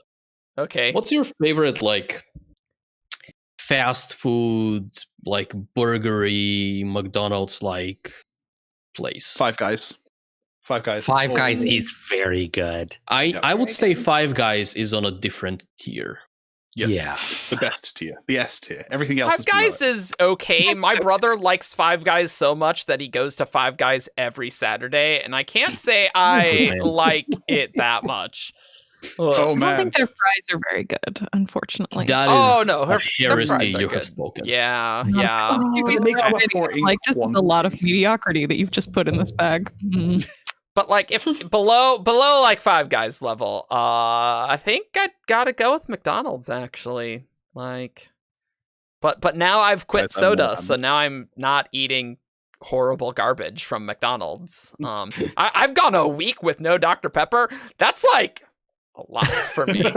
Like, Laura is saying that I need to say Whataburger. I never used to crave Whataburger when I lived in Texas, but I do occasionally get Whataburger cravings now that I don't have one around.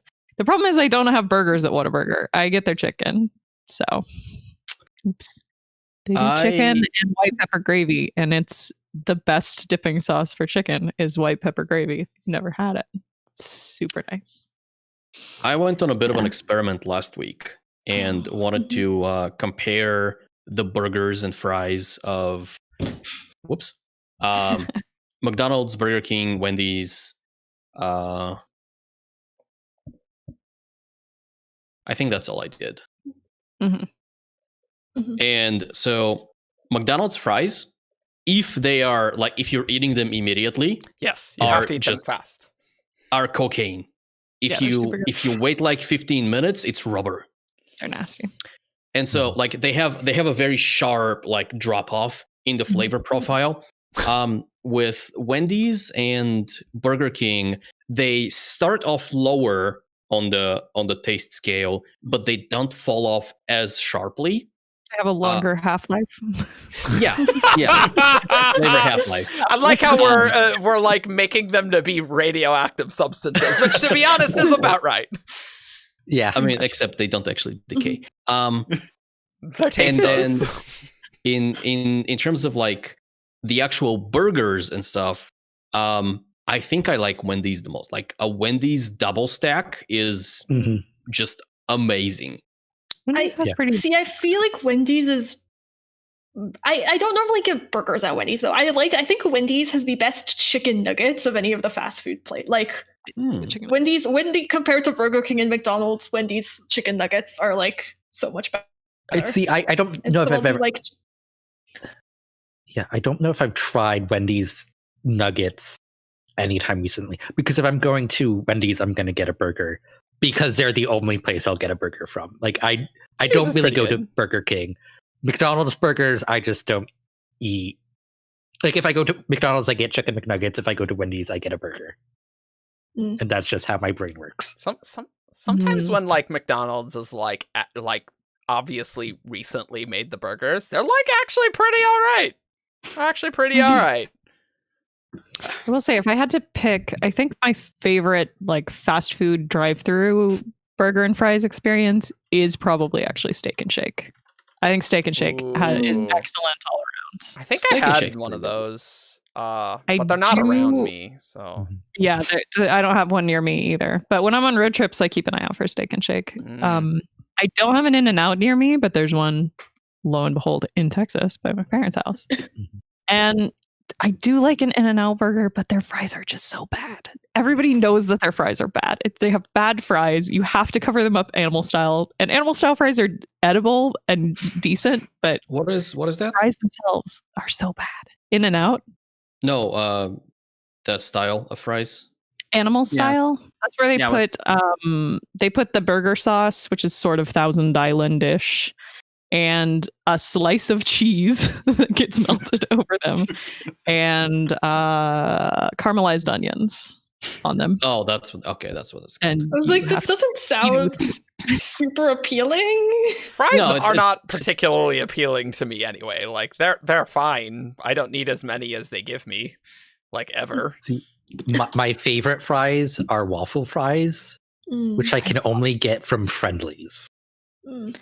There was there's a burger chain, lo and behold, also in Texas, that's more of like a higher end burger chain called Grub Burger. It doesn't sound fancy, but it is actually fancier. But they had sweet potato waffle fries, and I love sweet potato fries in general, but sweet potato waffle fries are another level. Okay, Smash Burger makes good Aishin brings up Culver's. Smash Burgers is all right. I like Culver's too. Someone brought that up, and yeah, that's a Midwestern thing. But I haven't been to a fast food restaurant in over 6 months. I just had my first hamburger in over 6 months today, which was from Red Robin, which isn't really fast food. It's just really good burgers. I think usually if we have to fast food, we default to McDonald's because it's it's sort of like the baseline. But I have to be careful about where I go and when I order because I can't handle a whole lot of grease. Oh yeah. I have no gallbladder. I can't eat greasy things, not without suffering terribly.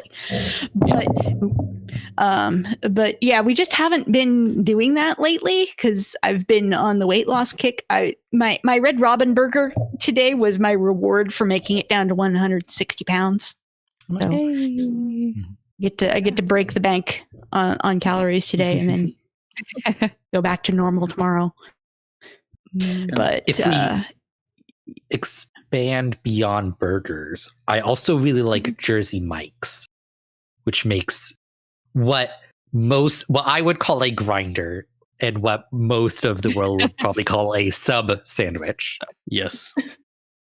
In fact, a friend of Smash mine Burger was my very first job in high school. I worked at a Smash Burger. Yep.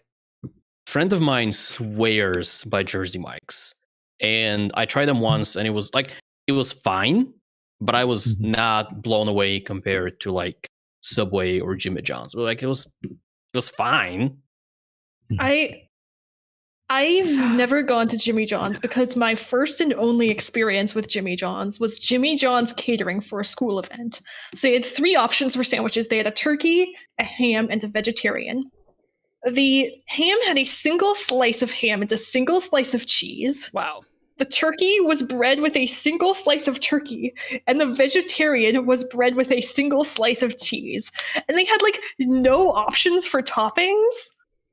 Like there was no like lettuce or tomato or anything to put on, and it was just like, so I got turkey. It was just like this huge piece of bread with a single slice of turkey, and I have just never gone to Jimmy John's because of that. Jimmy John's has always been disappointing to me.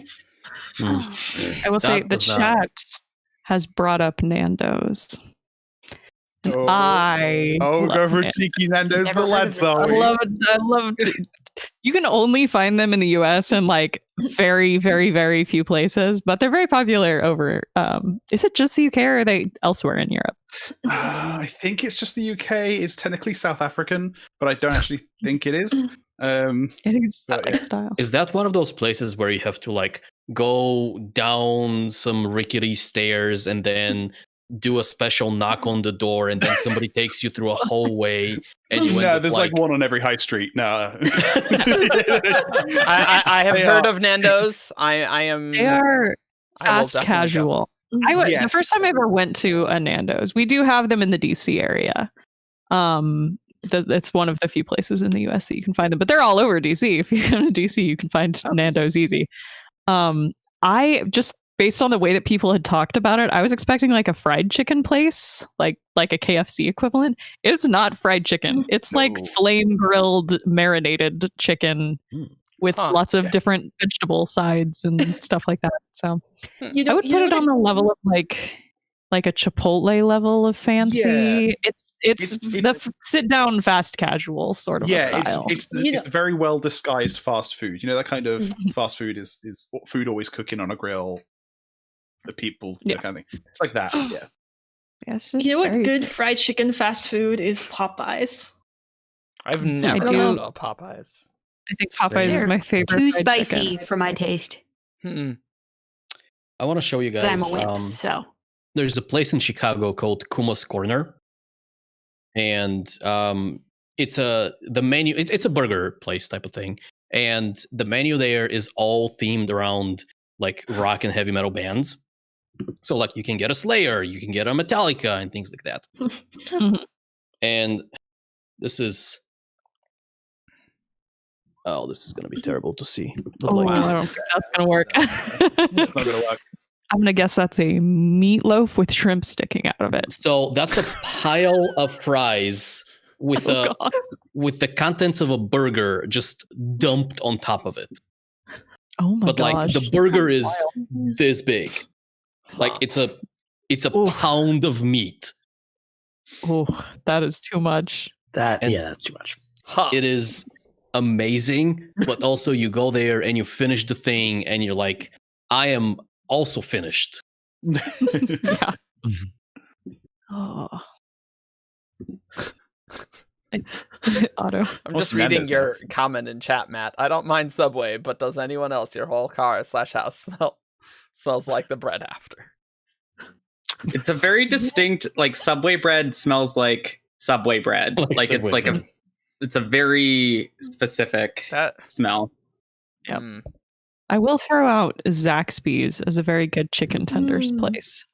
Cane's is a close second on like the chicken tender specialty places, but I love Zaxby's so much. I actually drove into Virginia at one point. It was like a 2-hour drive because that's where the nearest Zaxby's is.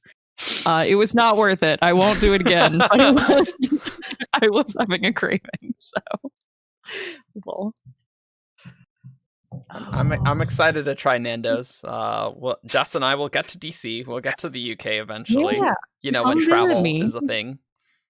But There's we'll a see there's a when travel's Nando's a in thing. walking distance. We'll go over to Pike and Rose, which is the fancy area Yeah. nearby. Maybe Oh, we I can have actually like, All sorts of- because though you and Grace are in the same area, you have never met up in person. Is that No, true? we No. have not. We have not. The DMV, as they call it, is actually a fairly large area. They Yeah, shouldn't to be call fair, it I that. think we live on opposite sides of the Yeah, DC yeah, area. yeah. It's pretty- Okay, Alex. Mhm. So I was talking with Jess, and I think I told her that she needs to like introduce me to Vegemite and some like other Australian Oh, foods, and yes. I would introduce her to like Southern style barbecue in return. And so like you're from Texas, so I think I need your help on your when they come visit, like finding a good barbecue place. That's true. There's one that my neighbors used to take me to, but it's not. I haven't found. You know what? There's one that's actually a little ways into the district. That's not too bad. I'd have to look up what that barbecue place was. I don't She- go down there much because I don't I love feel like- going down into DC. But If I don't say something here, there are people home in Kansas City who will get mad at me for not making some kind of Kansas City barbecue plug. So here we go. Hi, Kansas City has barbecue. I don't really eat it. wow, what a stunning endorsement. there's people who get very Again, it's the defensive. whole grease like- thing. I can't process Yeah. it. And it's like barbecue tastes like barbecue to me. Jess 'Cause brought there's a lot of really good barbecue places here in Kansas City that I just don't go to. You sound like Yeah. the people who say beer tastes like beer, or whiskey tastes like whiskey, or wine tastes like wine. Well, I mean, they're not wrong. There's a barbecue place like not too far from me that sometimes like, not recently because COVID, but like on like Fridays they do smoked wings, which are like very good. So like a group of us from work would go during lunch, have our wings, and like go back to work. Like very good. Mhm. Jess brought. Oh, Jess is in chat. That's funny. Hi, Jess. Hi. Hey, Jess. Jess make brought her a a mod. thing of Vegemite over here, so I have some. And Jess is like, I mean, when I move, I need to bring like more Vegemite. I'm like, but you already have some Vegemite here, and it's like it'll go by fast. I'm like, will it? I don't know, Can you but not buy apparently it will. Vegemite in stores here? I figured Yeah, they yeah, would you have can. it. Yeah, but yeah, miso soup's nice. Also, apparently there's A thing. there's a Culver's like 10 minutes away from my house. I didn't know that. I don't know. Well, we'll get some southernish barbecue. I can't say I remember anything in particular when I lived in North Carolina for 2 years, other than it's hot and humid and I don't like it. Other than that, If you came up my way, I would introduce you to New England like seafood, except I don't like seafood, so I don't know what's good. ooh, I love a good clam chowder. I do. And like lobster One of these bisque, it's days- quality. I need to actually like maybe when my family comes to visit next, we'll make like although my mom hates driving, so maybe this wouldn't work. But I feel like I need an excuse to actually drive over to Baltimore and have like the crab things that Maryland is The known crab for. things? Maryland is known for It's crab. big in Maryland. Maryland is Yeah. a crab place. But I don't ever have crab because I'm not huge on seafood, and also I don't live anywhere near the coast. So I feel like I gotta like go out to where they do it the best and go try sort of things. But Let's see. Maine is lobster. Maryland is crab. I do expect Jess in her suitcase to have a big jar of Vegemite. That will be in her stuff that she brings over. I'm fairly certain that will be the case. I think you should start expecting multiple big jars at this point. Just get your expectations. Yeah. The actual. So she doesn't take a carry on. She just brings a bucket of Vegemite with like a shoulder strap. It's plausible. She does really like Vegemite. I was underwhelmed with the Vegemite, I will say. It is salty. Ooh. There might be specialty international stores around that you can find where she can get some locally. Yeah. Be able to see it. But there's a little blue. This is a crab. Alex, that seems a very dangerous thing. This is a very dangerous game. Also, there's a holographic picture of my face. It turns into my birthday. Maryland driver's license is very fancy. Yeah, no, you guys don't get to see the whole thing. Don't steal my identity. Yeah, we'd have to cut it in chat, and then the live chat would disappear if you cut anything at all from the stream. Anything. And also, people can just go back and pause. And oh, look, there's a crab on my social security card too. Oh, let's take a look at that. Yeah. Oh boy. Good to know. Is there also one on your credit card? Oh my god, there's the back as well. Roshar sounds like my favorite place. Is that a joke because I don't like seafood that much? Actually, my favorite kind of seafood is white fish that doesn't taste like anything. So you can put just tons of lemon juice on it and then it just tastes like lemon. I like tuna fish sandwiches. Those are the perfect fishes that don't really taste like anything. Yeah, you sound like a person who likes chicken. Yeah, I adore seafood. Crab is my favorite. I don't mind salmon, and I like sushi if it has other things. I don't usually do the kind of sushi that's just the rice and fish, the fancy kind of sushi. I'm I want the sauces and cucumber and avocado and all of that sort of stuff with it. You're the California rolls. I love the Americanized sushi. Yep. Jess literally just sent on Discord just this. Just the thing. she sent this to me. Perfect. Have I told you guys about the one time I tried crab? Yes. No, but tell us. I was flying to the UK for a business trip a couple of years back, and because I worked for Bloomberg at the time, and Bloomberg has the big money, they put me in first class. Ooh, nice. Which was by the way $4,500. Yeah, that ticket. sounds about right. Yep. Which F that. Yeah. But I was like, okay, I will make use of this thing. And they put me in there. And so if you can fly first class free, do that. Headcanon well. Says in chat, he's talking about crab. That finally means they're talking about Cosmere stuff. That was quality. That was good. Good one. No. And so first class meals are fancy. And I was like, okay, well, this is free, and I have to choose a thing from an actual restaurant menu, and I chose crab. So normally, and by normally I mean always, I don't like seafood. If it lives in the water, I don't want it in my mouth. What, you don't want bug insects? And I'm like, okay, but I've never had crab. And I'm like, maybe it's different.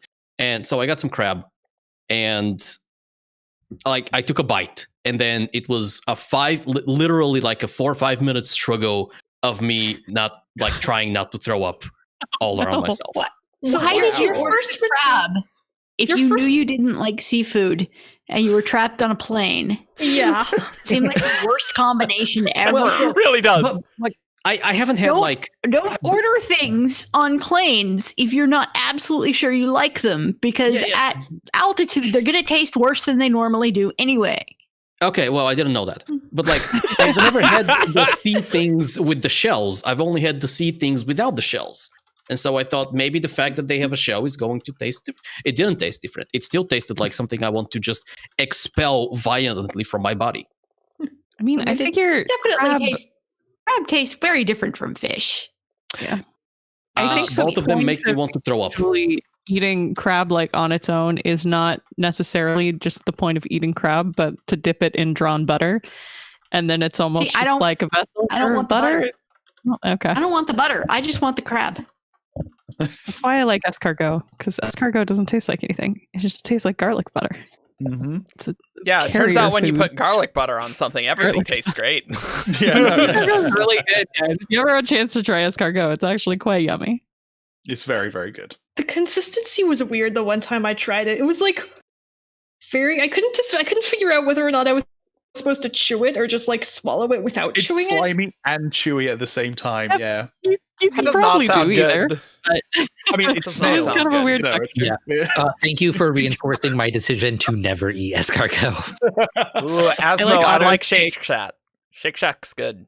I like it. Yeah. I wish there was one closer to me. Shake Shack. I hear good things about it.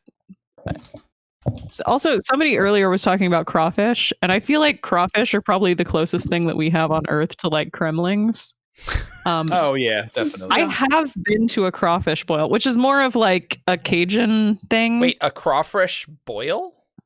Yes, this is like a thing that people there was people from our church who moved to Texas from New Orleans. You get like a huge, and I mean like massive 20-gallon, 40-gallon sort of pot. This is aggressively southern. Aggressively southern. Oh, it is. You just pour like pounds and pounds of crawfish in there with a bunch of spices, and I think it's partially like broth and water. And then you end up throwing like vegetables in there too. So there's like corn on the cob, potatoes, all these different vegetables, and it just boils like for a long time. And then you have a bunch of people come over and you line a bunch of picnic tables with plastic wrap, and you just dump the crawfish on the table and everybody just goes at it, and that's a thing people do. We have a restaurant where I live that does like crawfish boils like that, and I'm allergic to shellfish, so I like had my little plate of like other seafood on the side, and I'm just like you even go in? Holding it away while they like dump out all the It's a very It's an experience. I don't know that I like crawfish that much, but it's definitely an experience. Very cool. What other non-Cosmere thing can we talk about? I can't wait to see the lowest analytics on the stream bot ever. Wow. Yeah. Okay, well, I keep glancing at like an hour. People are still here. Yeah, I keep glancing at the watchers, and like we've lost maybe 5 people in the last hour, which is like people come and go. Yeah.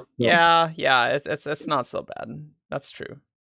Cytoverse. Yeah, we can talk about Cytoverse. We can talk about how Brandon spoke the name Cytoverse on stream. Yeah, that was exciting. That was great. Yeah. That was exciting. As fans call, yes. Grace coined it. She did. It's true. Yeah. Yeah. I need to go and actually find the clip because I haven't listened to it. I just saw people talking about No, him using it was the real. term It was real. Cytoverse. I mean, these streams are. There are no rails. This is the least rails that any That's of our why it's labeled as chatting stream, because it's We're like, hanging out. we're hanging out. We're hanging out. Someone got upset that I was saying that your webcam was bad, Argent. When I feel like I need to correct that, like most all of us, including me, have the exact same webcam, so I'm very familiar with its Look at that. capabilities. Connor's in chat. Hi, Connor. Oh, yes. Oh, man. Connor has done some excellent art. He is fantastic. The streams have negative rails. That's true. pretty much. Streams have negative anti-rails. Anti-rails. Pretty much. Did we intend, though, to get here? I mean, I think we did. That's a good question. What do you think, We're Alex? always going to talk about shellfish because we were going to.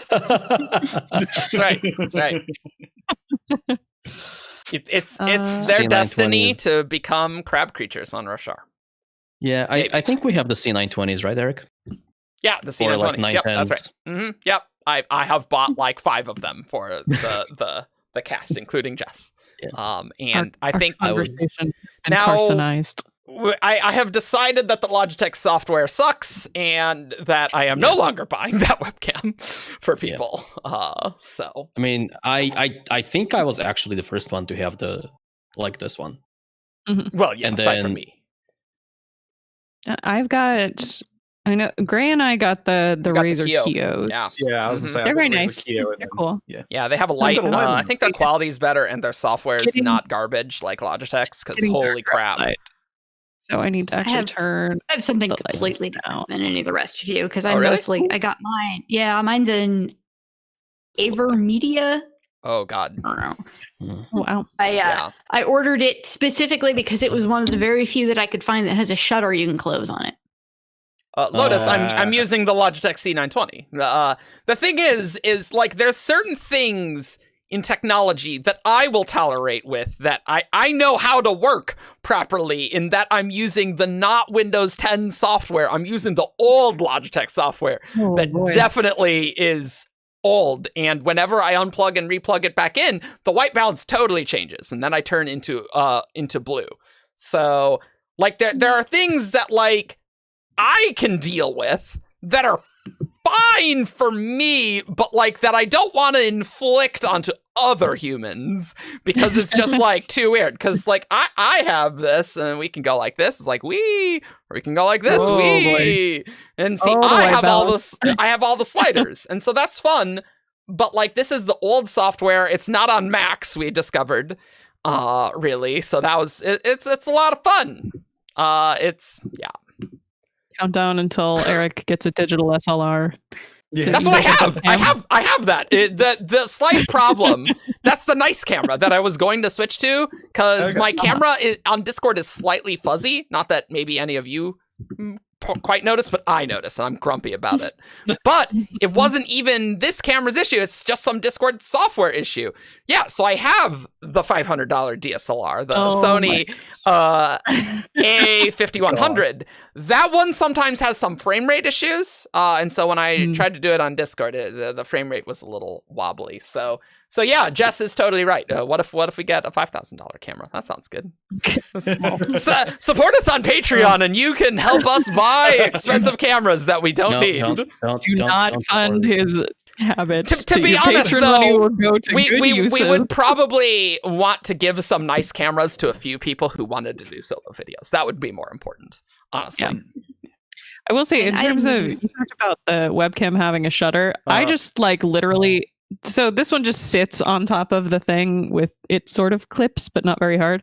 And I just literally flip it around to face the wall whenever I'm not using it. So if anybody hacks me, you know, Oh, white yeah. wall. I unplug it. Enjoy. I unplug mine. Yeah, I mean, just- mine also has a light on it that turns on when it's active, and that's a good indication. So when I forget to does shut it, that. at least I can tell it's not on. And I originally got this thing not even necessarily for Shardcast. I got it when my writing group started meeting, and we're all scattered all over the place anyway. So this was just before the pandemic hit. So we started doing weekly Zoom meetings. I'm like, I need a webcam. And for a while, I was using the GoCam that Mhm. kind of worked, but also fell over a lot. And then I replaced it with this. And then I'm like, oh yeah, Shardcast, I could do that again. Yeah, we bought a webcam for Fell when we were doing Rhythm of previews because we couldn't get the Logitech C920. Mhm. And that off-brand Aki webcam was not good, and you could not adjust the white balance, and everything was green. So that crap got returned and is a piece of crap. So sorry, Aki, that was not a good webcam. Put some damn software in it. Jeez. Yeah, that's weird. was Aki not has good. generally been my go-to for like budget tech things. Like chargers, I think. I think I may have some Aki chargers. Chargers and cables. Yeah, like that you can't really screw up and you don't need software for. So Oh man. Talking Talking about Logitech things made me check the status of my delivery to make sure it hadn't arrived yet. Because that's the problem is my your keyboard? it's my keyboard and my mouse. But my apartment has package lockers that the delivery people are supposed to put them in the locker and then type in which apartment it does, and it's supposed to send you an email so that you can go and pick up your package from the locker, yada yada. But a lot of times they don't. So the package people will just leave them in the mail room out in the open where anybody in the building could grab them. And they did that with my computer and my new screen. And it seems like the more expensive the package is, the more likely they are to just leave it out in the open and not put it in the locker. Oh, yikes. So yeah, I tend to be very deliberate about like constantly checking the package tracking to see if it's been delivered yet. And I'll just like run downstairs as soon as it is. Oh, I like Anker chargers. I got a nice wireless charger that, you know, is wireless charge is nice, although it didn't come with, you know, a plug for the wall. And so I had to buy one of those, so I was pretty cross about that. And get one that would supply the right wattage and stuff. Like, oh my god, why? I have a janky setup by the side of my bed where my night lamp is plugged into the wall and my wireless charger is plugged into my night lamp. Okay. For my charging need, because the charger itself doesn't have a wall plug. I just don't like wireless chargers at bed because they usually have a light on when they're charging, and I like it dark in the bedroom. Like really dark. Very dark. Blackout curtains stickers that are velcroed to the wall. We got a Cosmere question. Oh really? Sorry. It's really a Cosmere question. Okay, it's kind of an it specifically says besides Cosmere. So we should probably answer questions in chat, huh? Yes. That'd probably be good. Yeah. Wow. Fine. Could each of you tell us your favorite book series outside of the Cosmere or besides the Cosmere? Ooh. I literally cannot answer that question. I think it might be a toss-up between Dresden and Credo for me, right? Dresden's really good. I do really like Dresden. It's a hard call because I noticed I am like the anticipation for the new Credo book was way more than my anticipation for the last like 4 Dresden books. Okay. All right. Yeah, that's it does well. Also, I mean, Dresden had a really long break, so that didn't help. That contributes, yes. Yeah. Oh man, I do feel like the last Dresden books suffered from Ace insisting on splitting them into 2, because that was his publisher's call, not him, and it messed some things up with the book somehow. I think there were some things that beta readers fixed that wound up not making the fixes didn't make it into the final one because of the way the book split. It was really strange. No. I mean, that's just hearsay. I could be talking out my butt. I don't know. Yeah. But that seems accurate. Interesting. Oh man. The thing is, like, the works that I tend to have equivalent levels of fandom involvement are actually, in terms of like the Cosmere, are not books. It's actually a lot of times video games. Doesn't count. If I had to pick a book, I might go with the Davabad trilogy, just because I really, really, really, really enjoyed that one, and I'm very much looking forward to book 3. That would probably be my pick. Dear viewers and listeners, we observe Ian in his natural habitat where he glances at his books. Trying to pick. I was doing the same thing. I was like looking at my shelves. See, the problem is that all the things here are carefully designed for Shardcast and Cosmere things, so all of this is Brandon stuff. It's not even helpful. I don't know about shelves favorite, but dedicated to Cosmere things. I can say a couple that I know I like. Yeah. So I pretty much I enjoy Mercedes Lackey a lot. Valdemar is good, but I think my favorite of hers are actually the Tales of the 500 Kingdoms, because I love fairy tale retellings. And if you enjoy fairy tale retellings at all, like 100% give them a shot. They're very fun and funny and play with fairy tale tropes very well. Another one I enjoy, the 6th book in the series came out, and that is next on my list of things to read once the semester is over, is the Queen's Thief series by Megan Whelan Turner. I've heard of those. Heard good things. I like those a lot, and I am planning on reading the last one soon, hopefully. Also, someone mentioned the Bone season. I have not read the Bone season, but I think that's by Samantha Shannon. And she wrote Priory of the Orange Tree, and I adored Priory of the Orange Tree. So I should definitely check out the Bone season. Oh yeah, that was the one Grace, you were telling me to read. What was the Priory what was is the fairy amazing. tale thing you mentioned? I'm always- What series? Tales of the 500 Kingdoms. Cool. I have a question for you, Grace. So I wouldn't necessarily say that I like fairy tale retellings, although I do. But one of the things related to fairies and fae that I like a lot is just stories that deal with kind of the Irish folklore, like the winter court and the summer court, like this not the genre, but like this Mythology. culture of fairies and fae. Is that related to these? Have you ran into anything to that effect? Because like Dresden deals with that a little bit with the Seelie and Unseelie. Like not necessarily in the ones in the Tales of the 500 Kingdoms. That's more, it's fairy tales and then also some mythology, but not too much like summer court, winter court stuff. I mean, I have read some things that have a little bit of that. I read a lot of romance, for those of you who don't know, probably more so than fantasy. So like anything I can immediately think of that deals with that is a romance novel.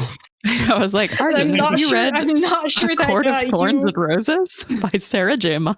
The one that immediately came to mind for me is the Wicked Lovely series, which is a romance series.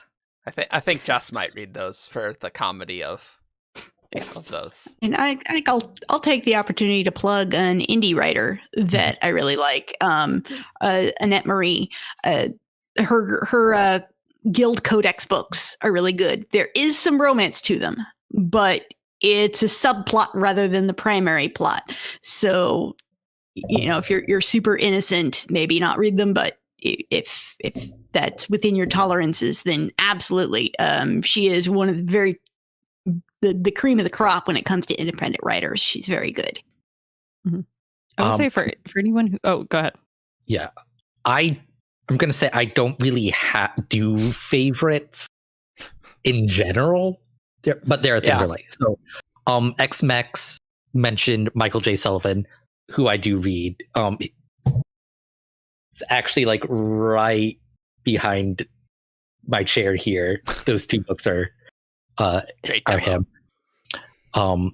He's great. And also Genevieve Cogman's Invisible Library series, which is not super well known, but I really enjoy it. It's about a secret librarian that like appropriates books from like various worlds in a multiverse to like stabilize it so it doesn't fall apart. And there's like weird conflicting order versus chaos, where like order is dragons and chaos is fae, and like fae gain power from like being a living archetype from a story, and it's just like really cool. Fae are very chaotic traditionally, which is a lot of fun. I think the only thing the only fandom or book series I take part in anywhere close to Cosmere would be like Warhammer 40,000. But that's not really a series. That's like 40 authors writing it's a universe. It's a franchise. universe. Yeah. It's a franchise. And so I'd say like the Horus Heresy series is the only like proper series. It's like 54 books. Oh my god. What? Yeah. And I've read like 37 of them. But then I got bored. And then so I've only recently started getting back into it again. And man, I could talk about Warhammer all day. Absolutely. Please don't. I will say, for anyone who was not here at the beginning of the stream for my show and tell, I will hold up A Desolation Called Peace again. This is a very good series. It is sci-fi, but it has sort of a fantasy feel in terms of a lot of the world building. A very cool culture with very cool names. Yes. Like the character 3 Seagrass She's Yes. great. All I sorts of have yeah. not read. My favorite was 6 Helicopter. yeah. I have not read Daniel Green's novella. Yeah. As I say, I've just started. Yeah. I've been meaning to order it. But I was having trouble thinking of a series because I've been reading a lot of standalones lately when I'm not. And also most of my fandom participation is in like animated series. Cosmere is my main book fandom.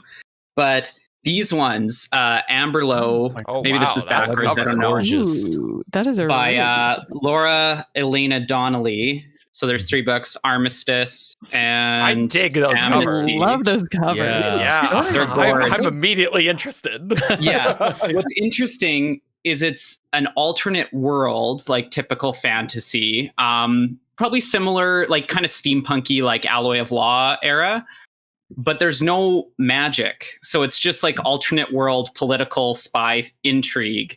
Ooh, And a lot of like love fantasy spy elements. Intrigue. Oh, Oh. yeah. And there's some romance elements too. It's like spy versus smuggler, but they're like dating without knowing it. Like there's That's the best. there's a lot Oh, of man. fun elements to it. So I highly recommend those 3. Ooh, If people we wanna know which expand it, animated series. Sorry. Yeah. or your question first. Yeah, I was gonna say, Matt, chat wants to know which animated series. Oh, well, I like obviously like Avatar: Legend of Korra, Voltron, The Dragon Prince, kind of all the big ones. She-Ra, Princesses of Power. Ladybug. And I We just talk about Ladybug. I just watched Dota: Dragon's Blood and am obsessed with it. Have you Wow. watched Carmen Sandiego? 'Cause No, I just did. that's like on my like list. last month. It was like Yeah. very well done. Nice Yeah. like 2D animation. Yeah, I've been meaning to watch that one, but I'm obsessed with Dota's Dragon's Blood right now, and I've never played the games, but even just the intro, like it's one of the shows I'll sit and watch the intro. I will never skip it on Netflix because it's just so pretty. Yeah. Huh. Oh, Interesting. Really? If we expand things slightly to manga, I do have a favorite, which is Tsubasa Reservoir Chronicle, which is amazing. I'm shocked you would say this. And that I'm not shocked at all. Jess and I have bonded over the fact that we both like Tsubasa Reservoir Chronicle. I'm sure I will soon know what you're talking about with that. When Jess gets here. Yep. I will say over here on my nightstand, that is the Mirror Empire, which I picked up from the library again. It's good, but I don't know if I can recommend it because it's very unique. And What does I unique totally mean? It's the best way to describe the book. So it is phenomenally well crafted. Like you can tell that there was a lot of like very good work put into developing very unique cultures and a very unique magic system.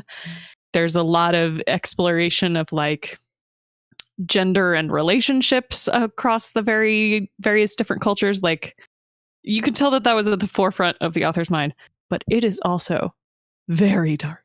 It is a brutal sort of fantasy atmosphere of like genocide. Most of the main characters are very bad, unsympathetic people who do not mind killing people.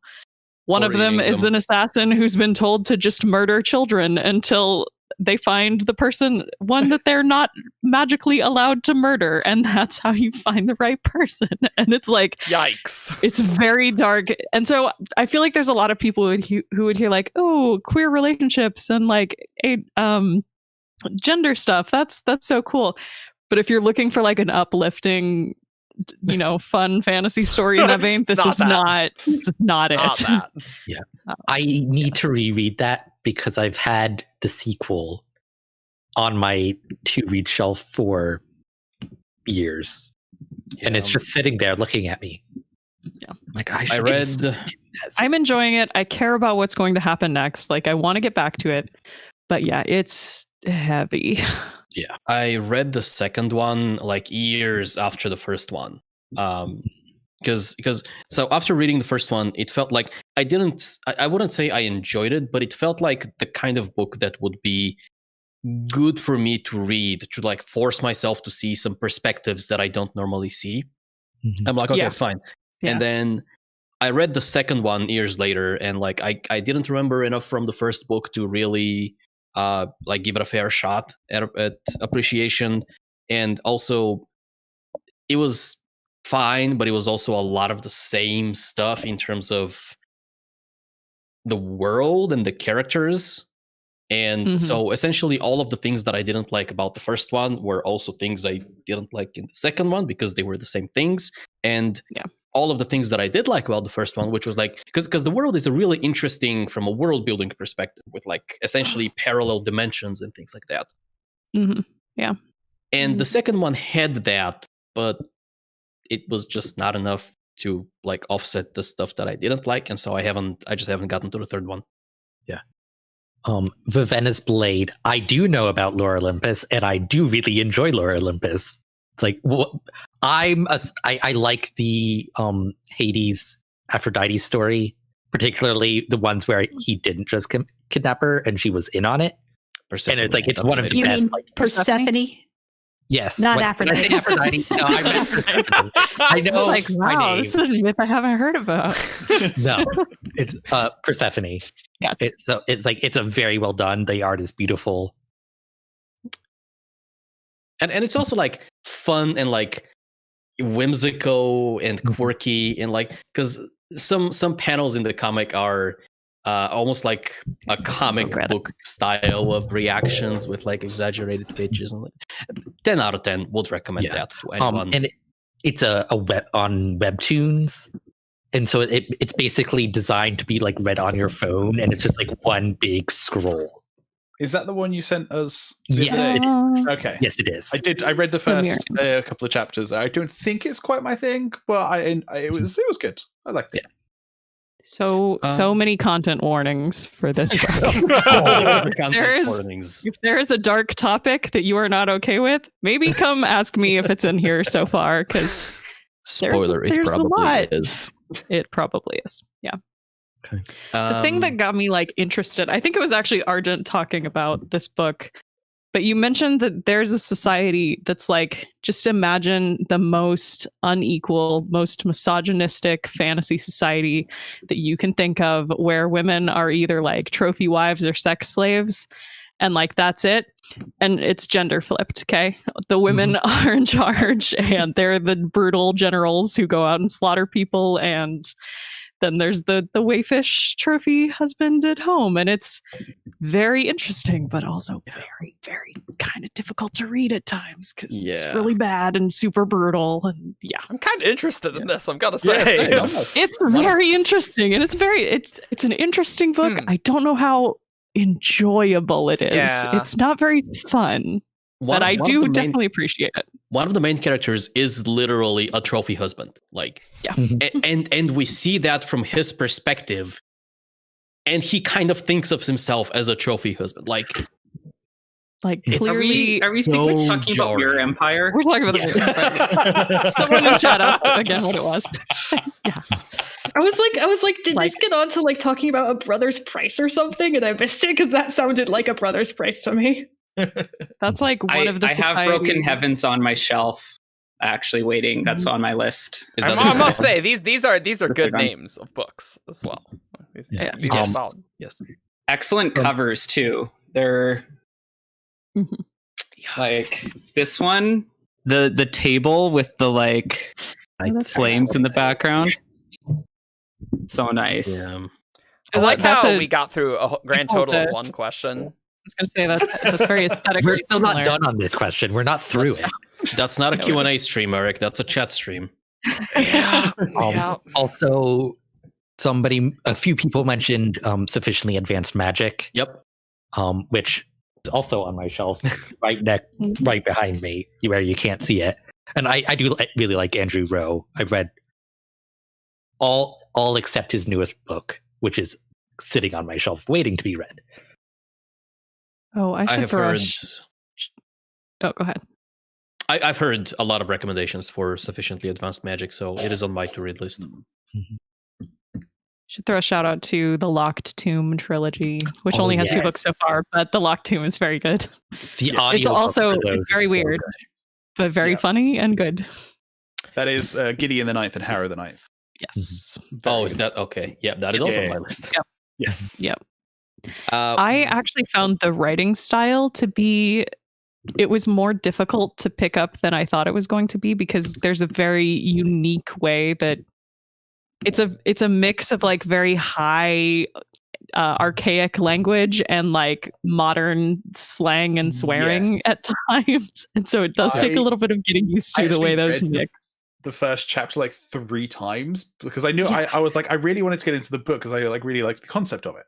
And then I read and I just couldn't crack it, and it was when I listened to the audiobook that's when I finally this is enjoyable because the voice actress has a whale of a time. Moira Quirk is amazing. And Was like that I want a great name. That's Also. the narrator. Was that the lesbian necromancers in space? That's the one. Lesbian That necromancer. concept is, it was like written by Tamsin Muir. yeah. Yep. But yes, eagerly awaiting Electo the Ninth. Yes. I agree. Yep. Else I'm not sure if like the writing style is less later on or if you just get used to it. I think you just get used to it of like once you've trained your brain on a chapter or two, it gets easier to read. But if no one has warned you that it's not straightforward narration, it definitely is very distinctive for that series. Yeah. The second one especially plays around with like first, second, and third person. Oh yeah, a lot of the second book is in second person, so yes, that also took some getting used to. Yeah, it's very fun. I just love when you look up references, like you look up a list of references in the Locked Tomb trilogy, and you'll literally have here's a Shakespeare reference, followed by here's a dumb meme reference. Followed by here's a Tumblr meme from a year ago that a character just quotes straight up. Oh my god! Here's a tweet that was like referenced, from 2016, followed by the Beowulf original myth reference. There was a reference to nun pizza with left beef, and it actually kind of works. And it works. So I didn't pick up on it when I first read it, and then I read it and then I saw some post about it. I was like, oh my god! I got to the point where a character said jail for mother for 1,000 years, and I was like, no, you did not just do that. What is this series? It's mental. It's a series written by a millennial for millennials. With lesbian necromancers in space. Yeah, obviously. It broke some rules that you kind of didn't realize were there in writing, where it mixes good writing with dumb meme writing, and it mixes them really well. And I'm like, it's really good. Huh. Yep. Yeah. It is an experience everyone should have. It certainly sounds like an experience. And I highly recommend the audiobook.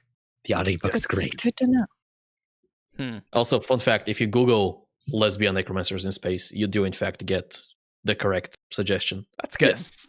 Yep. That's always good. You said though it was from millennials. Are you sure I'm allowed to Boomer. Boo. Be No, gone. not boomer. Gen X. I'm Which the is the most generation metal of the everyone generation. forgets about. We're still here. We're still slackers. Oh man. So the second question from about like 30 minutes ago was, what was your favorite Era 2 character? And there were probably other questions that that have gone like Pick by just 40. one. Yeah. Like I mean, was eons. that not followed with "and why is it Steris"? Because like Steris is great. I mean, Steris Steris is is really great. Yeah. Yeah, it's I kind of can't scary, pick isn't it? just one because Calm. there's Steris and there's Wayne and there's Milan and you just like You're not allowed to like Wayne. Palmer Steris for me, definitely. Yeah, it's probably And not Wayne. Wayne is my least that's very, favorite. very One of my bottom. least favorite Cosmere characters. Wayne surprisingly didn't bother me as much as I thought he would. Like in Alloy, I thought he was fine because there wasn't like too much hijinks, right? And like at the end of Bands, it's not bad. I still think That stupid chapter at the beginning of Bands, right before they leave for the adventure, is way too long. And honestly, I just paged through half of the wacky hijinks. Whoa, look how crazy I am. You cut it, you miss nothing. It's like, let's get to the dialogue where he actually gets to Rennet for something that actually matters. Yeah. I don't know. That scene's way too long. I do not like that scene, but I don't know. He actually had some funny lines, but that did actually make me laugh, which was kind of surprising because I've always said I don't mind him too much when he's playing off other characters. Yeah. It's those chapters where it's just him. I do the exact same thing. I think I skipped them. I think I skipped the ones in Bands of Morning, and then it got to the end to see what was going on. Oh, I can't skip. Because I just don't care. I just For don't care me- about swapping his hat with someone else's. I don't hat. skip. I Yeah. scanned through it. It's different. Wayne on his own gets lot. to be a little much, but the thing that really like I can't stand is just whenever he's talking about women and Yeah. like Yeah. that one's like actively I wish I was not reading this right now. The Wayne chapters on his own is like, yeah, this has gone on a little long, but I'll get through it. But like anytime that he's talking about like Renette or like being mean to Steris or At least Wayne and Marasi when He they're in the definitely graveyard. needs a good it's fun. few boots to the head on occasion. Yeah. it should not have taken Wax 3 books before he finally told Wayne to knock it off and stop being mean to Steris. But it You're not didn't wrong. take him 3 whole books. You're not wrong. Unfortunately, I do think part of that though is a matter that we don't really get a lot of character-based conversation in Brandon books. Like honestly, Brandon's like, no, the plot, we are pressing the gas pedal and we are going forward, and Wax and Wayne are not really having a lot of like heart-to-heart conversations usually. Yeah. And their relationship is kind of at one of the hanging mysteries of the book too, because there's some weird dynamics between Wax and Wayne, and some weird things about their bond and their connection that I don't know. I still have questions about and hope gets kind of brought up in other books. Yeah. Hmm. I do think though, like Wayne paired with Marasi when they're doing some adventure, very entertaining. They do play off each other really great and giving each other crap, like especially in the graveyard and Bands. That was good. That was pretty quality. But Wayne by himself doing crazy stuff. Oh, I don't like it, but I do like the scene where Wayne's like, I'm gonna go into the bank and I'm gonna pretend to be this rich person, and you can be my niece, Marasi, and we're just gonna do that, and you go sneak into their room, and Marasi's just like, I'm with you, Constabulary. Whatever. And just like totally undercut him. That's good stuff. I really enjoy that. Yep. And I kind of get this undercurrent to Wayne that some of his more problematic behavior is self-sabotage. He still is stuck on the one horrible mistake that he made and doesn't think that he deserves any sort of happiness, and it turns himself into a self-fulfilling prophecy, essentially. And like a really the man terrible needs coping therapy. mechanism. Like, whoa. It's not an excuse to be an Yeah. asshole. Oh no, No, it it isn't. absolutely isn't. But- But that makes sense in my brain. You say that. Yeah, but when you're picking him apart as a character, I'm always looking for those character motivations and like that. It makes sense for him to be a pain in the ass. I just want to get him to a therapist. Calden, get over there. We need you. I mean, Brandon Gabriel writes needs so you many to invent characters with therapy. I mean, Yeah. Wax needed grief counseling, but apparently didn't get it. No. He just shot his wife twice. He was fine. accidentally killed the same wife twice. Oops. Yes, you do. You know. You.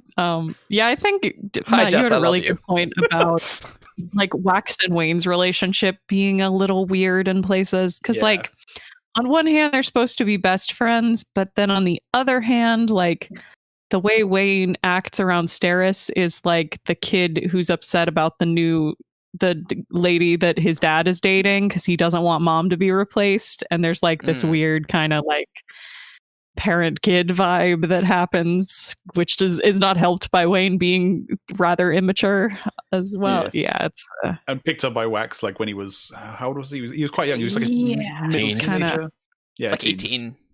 I thought it's like I was kind of like a 14, 15. 16. Really? Wayne was 16 when Wax met him. they kind of oscillate between those two vibes. And he just never matured. You saw the same comment in chat. Wax could wed, bed, behead the same person twice. Hey! Oh, that's awful. And yet, that's quality right there. It's canon, is what it is. It's canon. Twice. Well, I mean, he didn't bed palm, but no. But this is aspects of that works happen twice. Of like Brandon's characters accidentally getting their wives killed. Like it happens with Dalinar.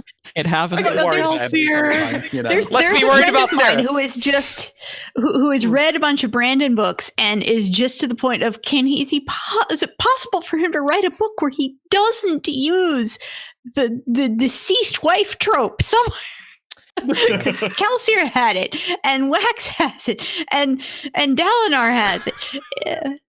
Is Navani praying for Gavilar to die a subversion of this trope? Hey, Did Navani accidentally kill her husband? just reminds me of like Christopher Navani Nolan playing the movies reverse where there's Uno. always like, dead wife related issues. It's like, interesting.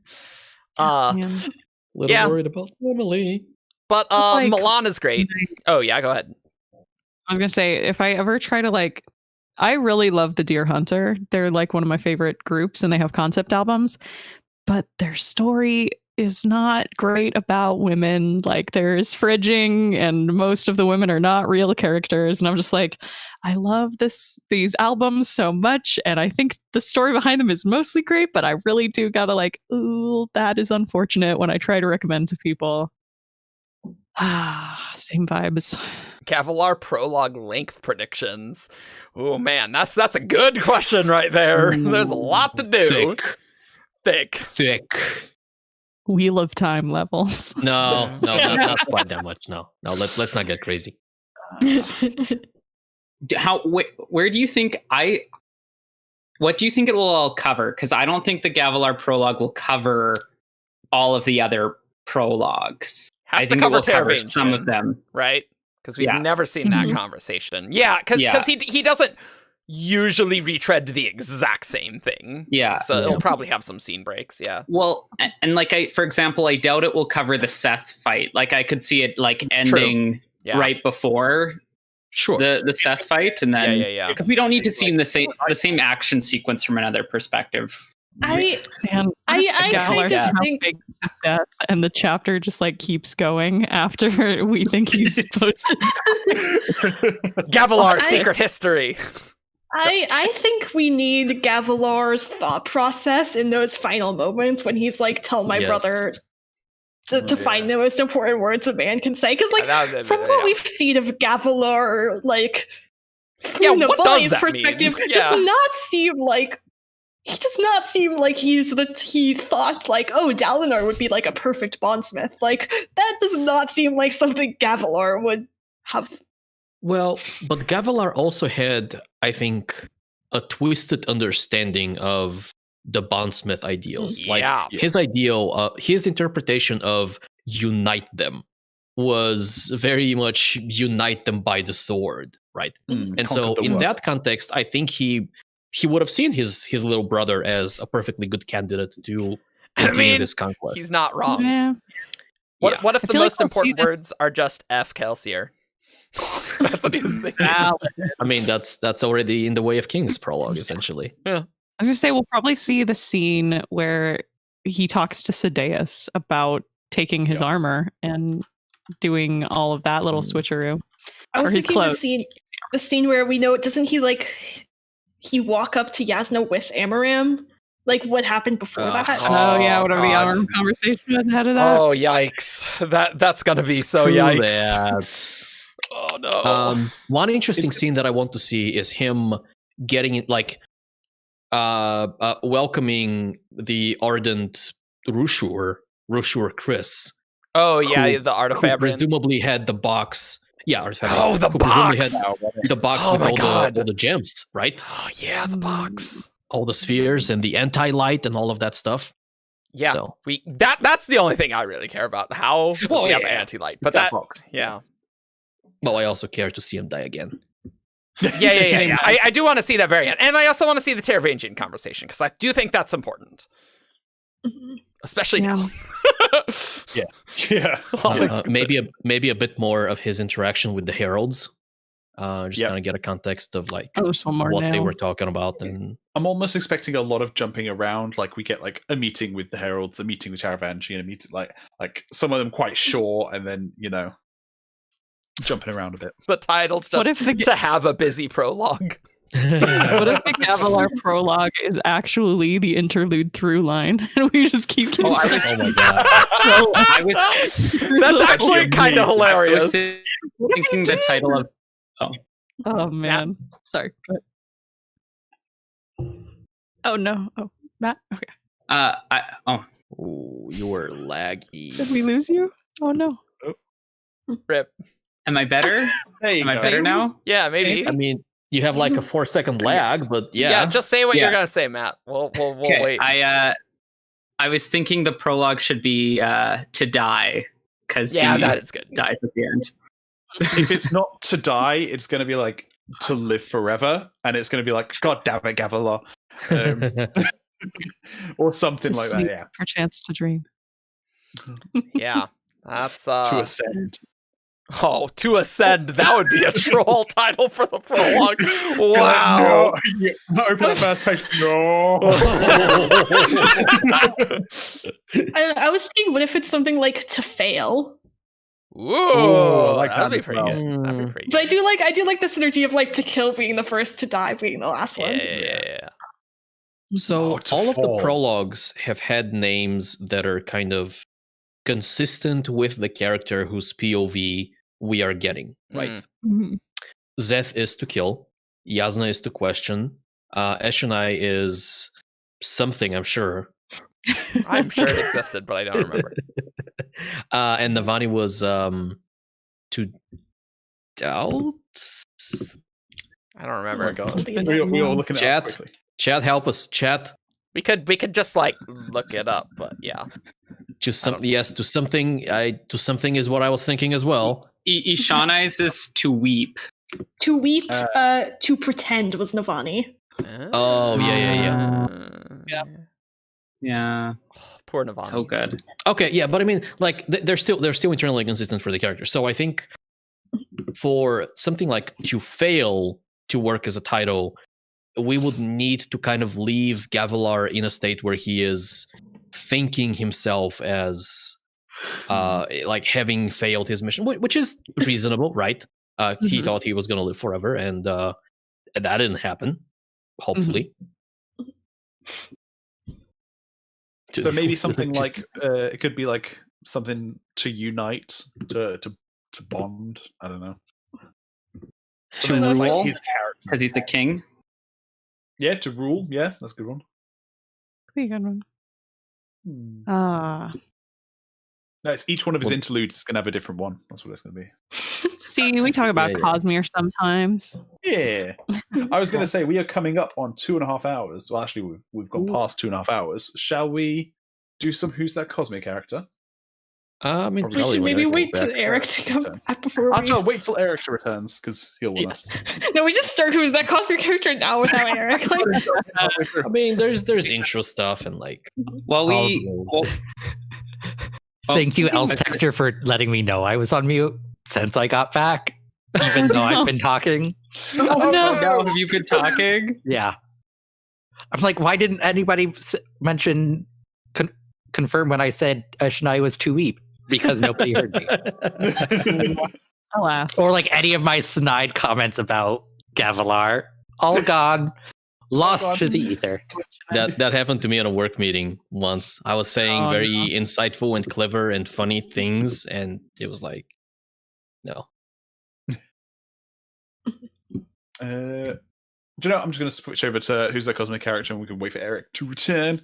Sure. Cool. So, guys, welcome to Who's That Cosmic Character, the game show where you guys send in 5 clues and a character to wtcc at 17shard.com. I read out the clues one by one to each of these guys. They have to guess a character after each clue. If they get the character, then they win, and if they don't, then they suck. Okay, so before we start, yes. all of us should hide the chat. Oh, we yeah, always do it this way. Yeah, Okay. we always have a. Yeah. I'm the only one that's allowed to look at chat. And then, yeah. All right. So what were the first 3 clues again? Can you go over So, that? so the first 3 clues were. So Ian's already gotten 5 Who's That Cosmere characters while Eric has been gone, right? Like, Yeah, good job, Ian. Yeah, I was Reigning trying to get champion. water before who's that Cosmere character. I was going to say, I've just done the intro, so we're jumping straight into character number 1. Perfect. Everyone got chat closed? Yes. My chat's already closed for whatever reason, so great. There we Oh, go. good. Cool, so this one was sent in by In Media Res. All right. Cool, man. Clue number 1. This character has dark eyes. Great. Kelsier. Cool. Kelsier. It's not Kelsier. I was about to guess somebody, but I don't think we actually know what color her eyes are. Oridin. It's not Oridon. Lyrin. Not Lyrin. I think Cancel. Vin is described with dark eyes, isn't she? It's not Vin, but I like it. No, because that's who I was. She's described with dark hair. Her eyes are never I commented never on. said. Nope. There's no I'll way she say light eyes. What was that, Alex? I'll go with Tian. It's not Tien.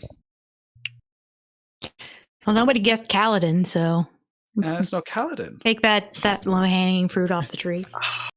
See, There I has to think be a trick here. I was thinking Kaladin, but I'm like, but if he's a Night Radiant and his eyes turn light, like, is he still considered a dark eyes? He's like What forced does it mean to or have whatever dark it is. eyes? It's like, What about Wash? Wash gets light eyes for a little bit, and then he goes back to being a dark eyes. And I was like, I'm gonna guess shy. It's not Shy. But I did look at another one that was Shy, and I was tempted to put Shy, and I was like, no. Oh, great. So we know it's not shy for these.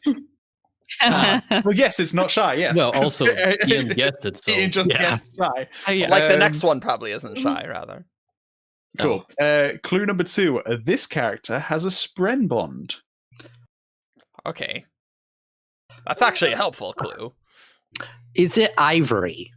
It's not Ivory. tricky, Who's tricky. Character is a Spren. And technically, like, he Oh, is Ivory part of has- a friend bond. Okay. Is it the Lopen? It's not the Lopen. is I'm it- gonna say Sizgil. It's not Sigzil. Sigzil. What?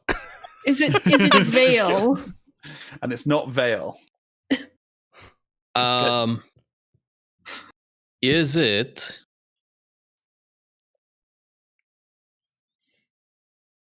Mraze? It's not Mraze. Does Maurice have a friend bond? So We don't know. Probably not. I am going off on a technicality here because Scions are kind of like Spren, Boo. They're not Hmm. spread. but they're kind of like Spren. A Rosharan would call a Sion a Spren. That doesn't mean anything. Suck at naming things. Well, I Reshi can't King. actually remember what Not Reshi color King. Lift's eyes are, but I'll guess Lift. And it's not Lift. Clue number 3. This character is close to Adolin. I have a question. Is this pre or post Rhythm of War? Is it Vale? Who knows? Is it Vale? It's You already not got- Vale. didn't I'm already I guessing. How many guess times are Vale. we gonna? We already. Oh, I didn't even hear Vale. Oh man. Yeah, Oh, she the was so trap. sneaky that you didn't hear it. Is it Relaine? It's not Relaine. Also, chat got it on clue 2. So well done, chat. Well, chat is cheating. Chat has 148 people guessing. Yeah, they have it a bit easier. They can if they throw darts, it's significantly easier. I'm like, I know Close to Adolin is Adolin. friends. with Scar. What about and Scar? Did they have It's not Spren? Scar. I mean, I guess I'll say Drahe, since he was the other drinking Didn't buddy you of already Adolin. guess Vale, Alex. Oh, you're right. I guess I'll guess Drahe then. Let's go. Not Drahe. I don't know that they're confirmed to have Spren yet. Oh, they do. I don't know who's confirmed in Rhythm Yeah. 4. All Does the Rhythm Bridge of 4 guys. Vaguely say a lot of them have Spren now. That's It probably was it. just after Oathbringer it was unclear, but in Rhythm of War, I'm pretty sure they Yeah. all do. Yeah, because that was the big thing for Kaladin wanting Relaine Late to have to one, have a Spren. Oh, I bet I know. Hold on, I have to see if I can. Is it Sureblood? It's not Shoreblood. Oh wait, sorry, no, it is Shoreblood. Sorry, I thought it was the other I horse. was like, No, yeah, it was Shoreblood. Wait, I you're thought- so good at this, Ben. I was so focused on it's not Gallon. In my head, that turned into Gallon. Well done. So yes, well done, Grace. I was my trying to board. think. I was like, does You go, Matt. Okay, no mind. I was just Go ahead. No! Yeah, I don't know if Matt can go ahead actually. No one. Yeah, the person in chat who got it was Jenna Young. So well done, Jenna Young.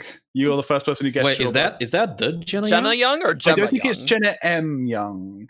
I think it's a different. Gemma I Young don't know. follows us on Twitter. I noticed. I don't know.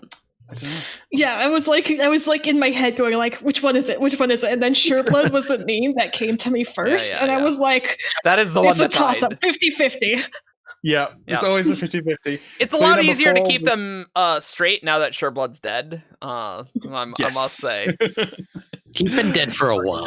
less easy Yeah. to keep because now Adolin is going on adventures with Gallant and Yeah, but it's more just memorable. It confusing came up more in Rhythm of War than Oathbringer, to be honest. with- Anyway. In my opinion. What's the last clue? Clue number 4 was this character dies at the Battle of Narak, and clue number 5 was this character can mate with horses.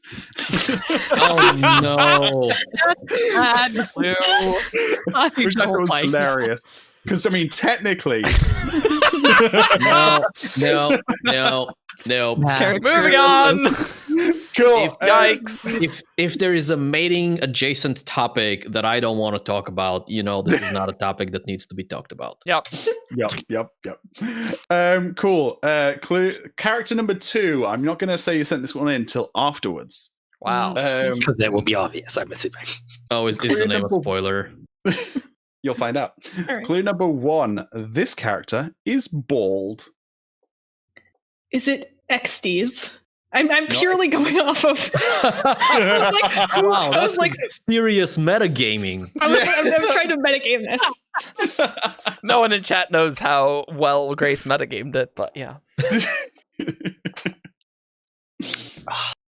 Oh, is it? Oh, it's not. Sorry, no, it's not.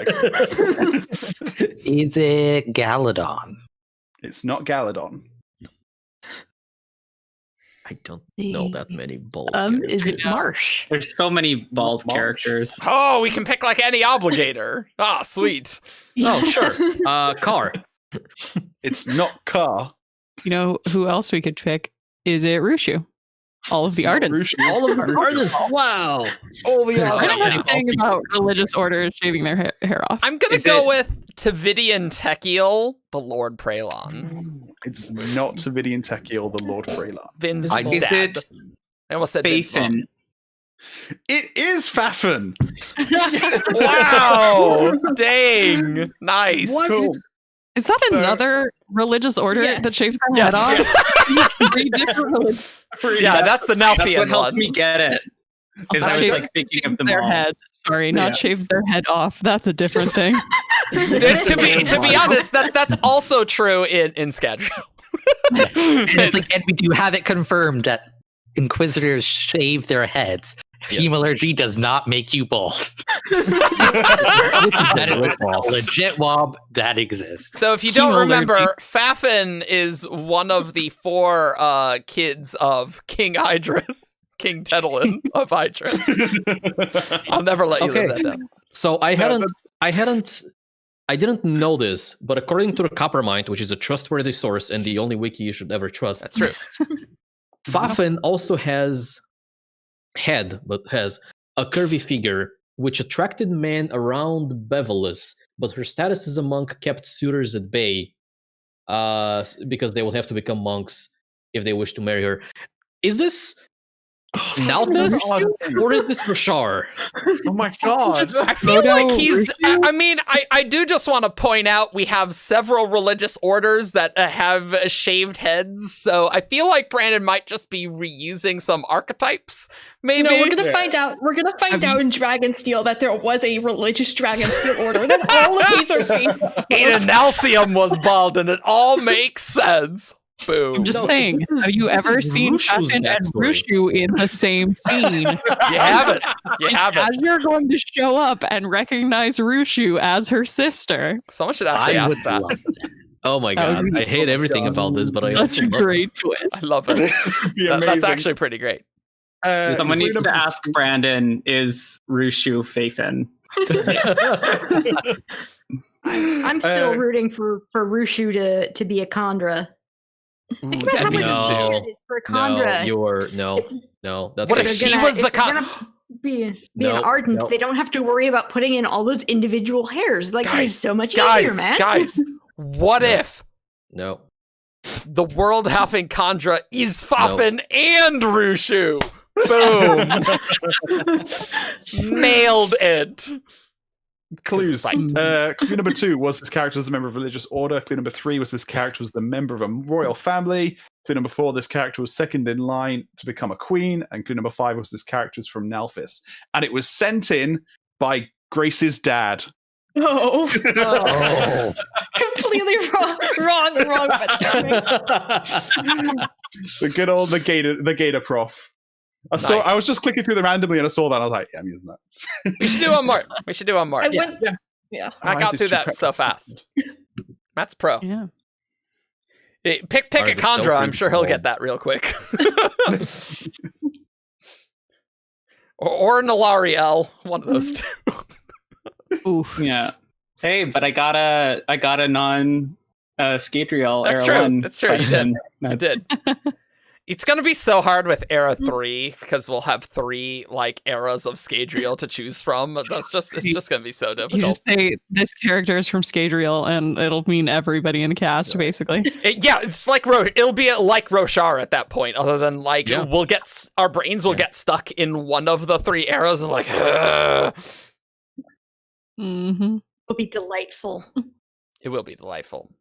I love how the wiki page says Fafin, parents, Dedilin, mother.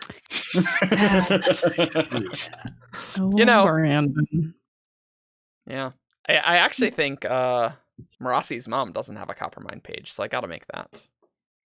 Let's find out. I don't think so. Marasi. Parents, she only has one parent. She's a bit of a Athena Zeus situation. No, we know like 2 facts about Marasi's mom. I took notes of them when I was reading Shadows of Self. It was mentioned all of twice. I got them. I'm certain I got them all. Right, got one. Right, so Can't this wait one was for sent chat. in by Manukos. So yeah, everyone Oh put it yeah. in the chat. Mm-hmm. Right, so clue number 1. This character lives around powerful artifacts. Wait. I'm Powerful sorry, artifacts? powerful what? Artifacts. You said I like can speak after facts. I'm like, what? Yeah, that's what. Effects.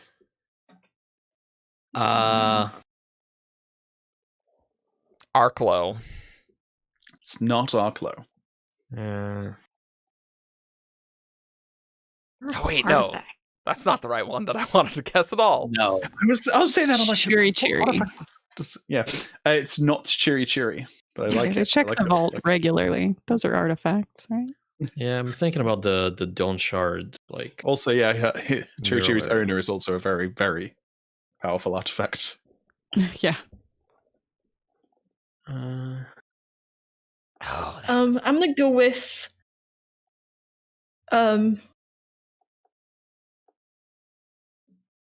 Yeoman. I think he was the one who lives near the ADM cache. It's not yeoman. I'll go with Navani because she's living in the tower, and there's all kinds of weird artifacts in That's there. true. Anyone in your That's a good point. It is unfortunately not Navani. Is it Nickley? It's not Nickley. I want to steal Grace's idea and guess the citizen. It is not the citizen. Quillian. William. Is it? It's hard. Is it Gautona? Ooh, it's not Gautona, but I like that guess. I'm not gonna Also- lie, chat got this so quickly. Wow, it's chat. Like Hey. it wasn't even evidence. prequel. That is Just- evidence that chat is cheating. Also, powerful artifact is what Discord does whenever Evgeny tries to show and tell anything. I mean, like, there was Hey. the obvious choice, but I didn't go for it because I thought it was too obvious.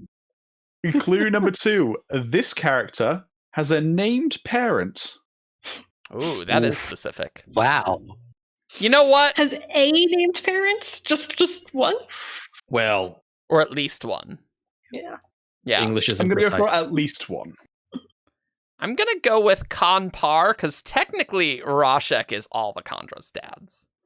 That's a good point, In a but it's not sense. Konpar. They call him the father. So you know what? I'm going to go with that. I mean, they now call Sazet the father too, so So more symbolic. Well, they yeah. have 2 dads, Oh, and wow. briefly they had a mom. Artifacts is still Tensoon. so- It's not Tensoon.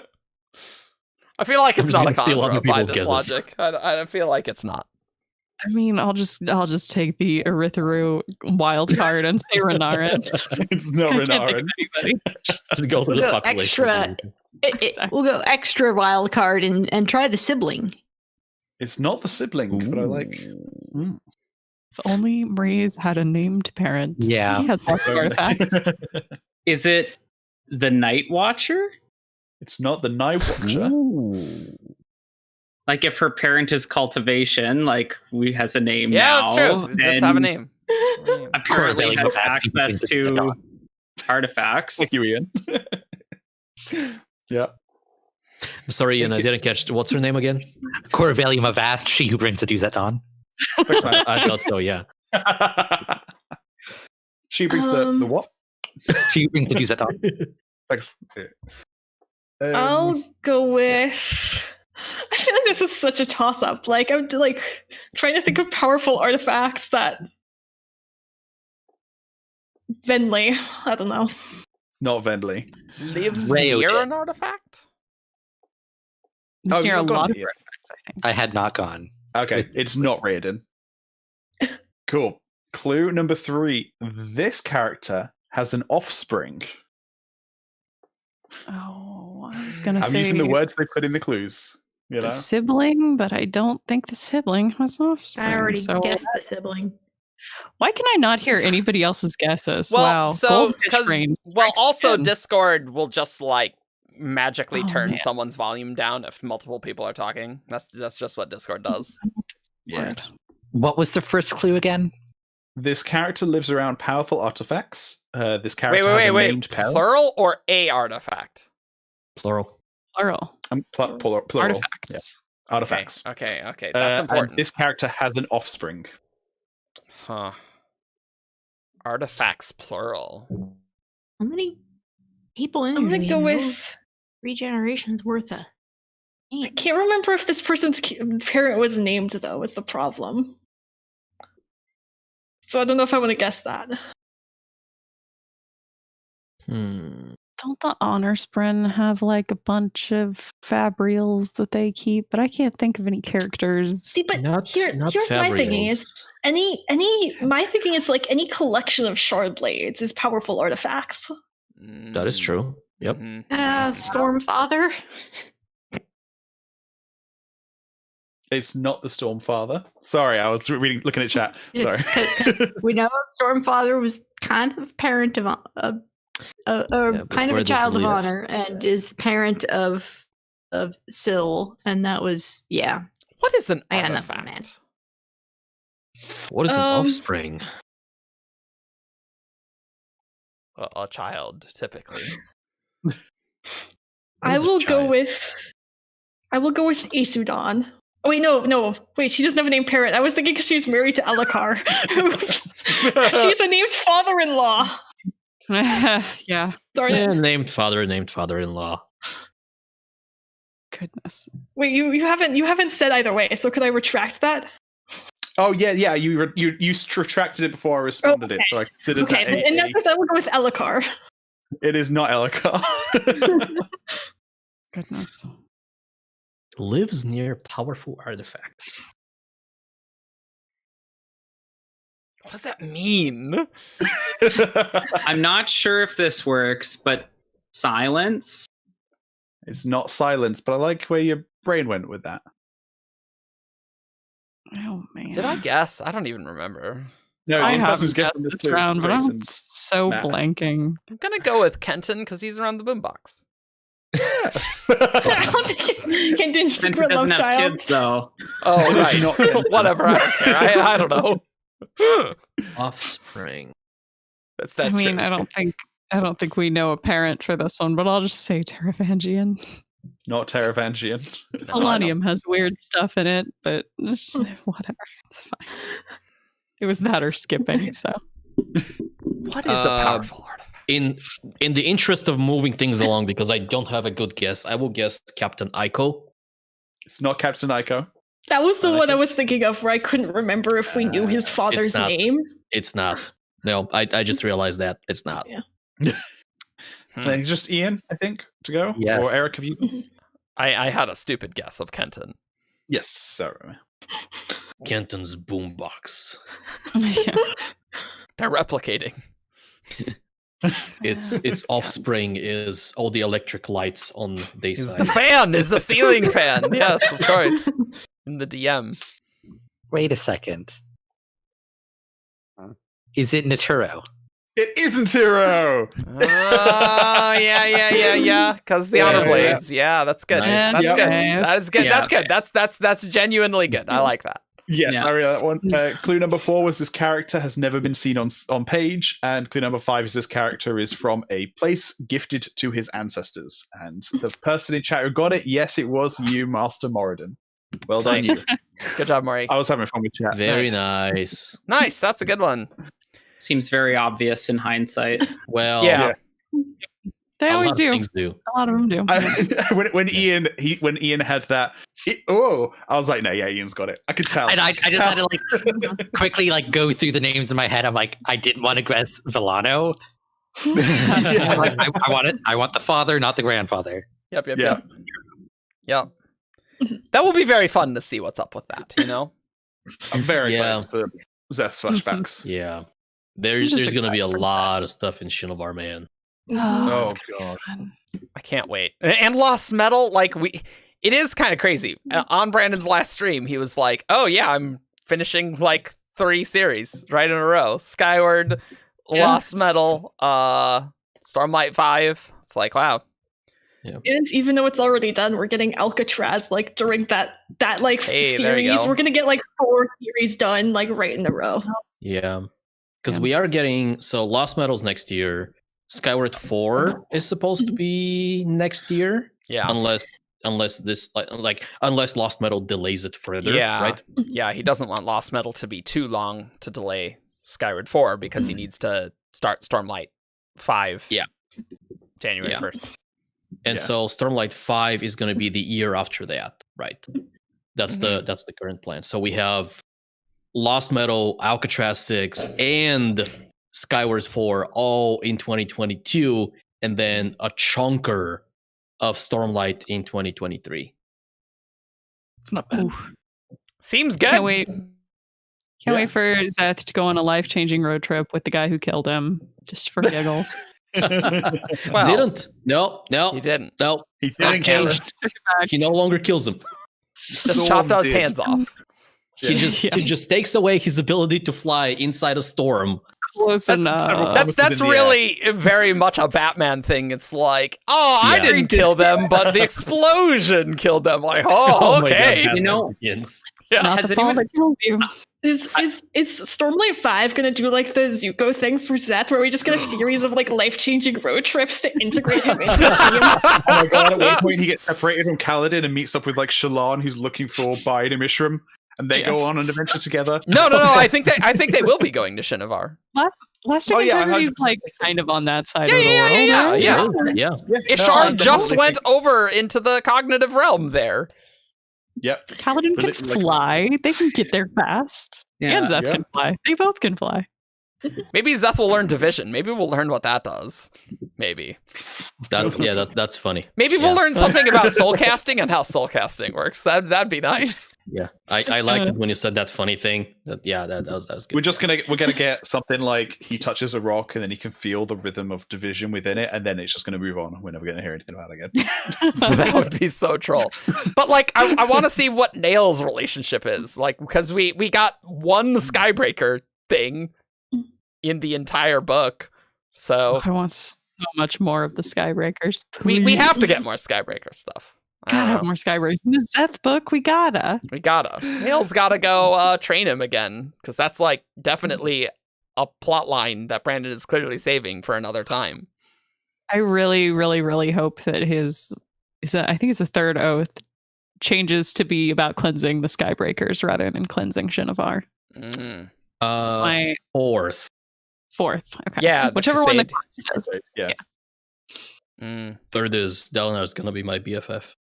Yes. Oaths are always weird because it's so easy to forget the first one. Yeah. I like trying to think of That's true. ones. It's like, yeah. We know the first one. We got it.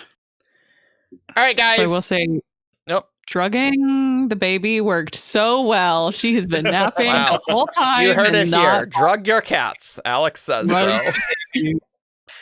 Super good. Well, she actually said drug your babies, not drug your cats. Yikes. Yeah. Right. You know how they used to give like morphine to kids to help them sleep better? Oh my god. They used to give like whiskey to like kids Whiskey when and they were opium. teething. Yeah. Yeah, no, it really helps with the I pain. have a distinct memory of having a cold and my grandma, like when I was a kid, and my grandma giving me whiskey with lemon in it. Distinct memory of this. Yeah. Very It's just an healthy. old fashioned. I mean, it's not an old fashioned, but We will Oh. have another Gives you- stream next week for patrons where we will be drinking booze. Because the public streams are supposed to be family friendly, except for all the other things that we talked about. But mostly family friendly. except for drugging your kids.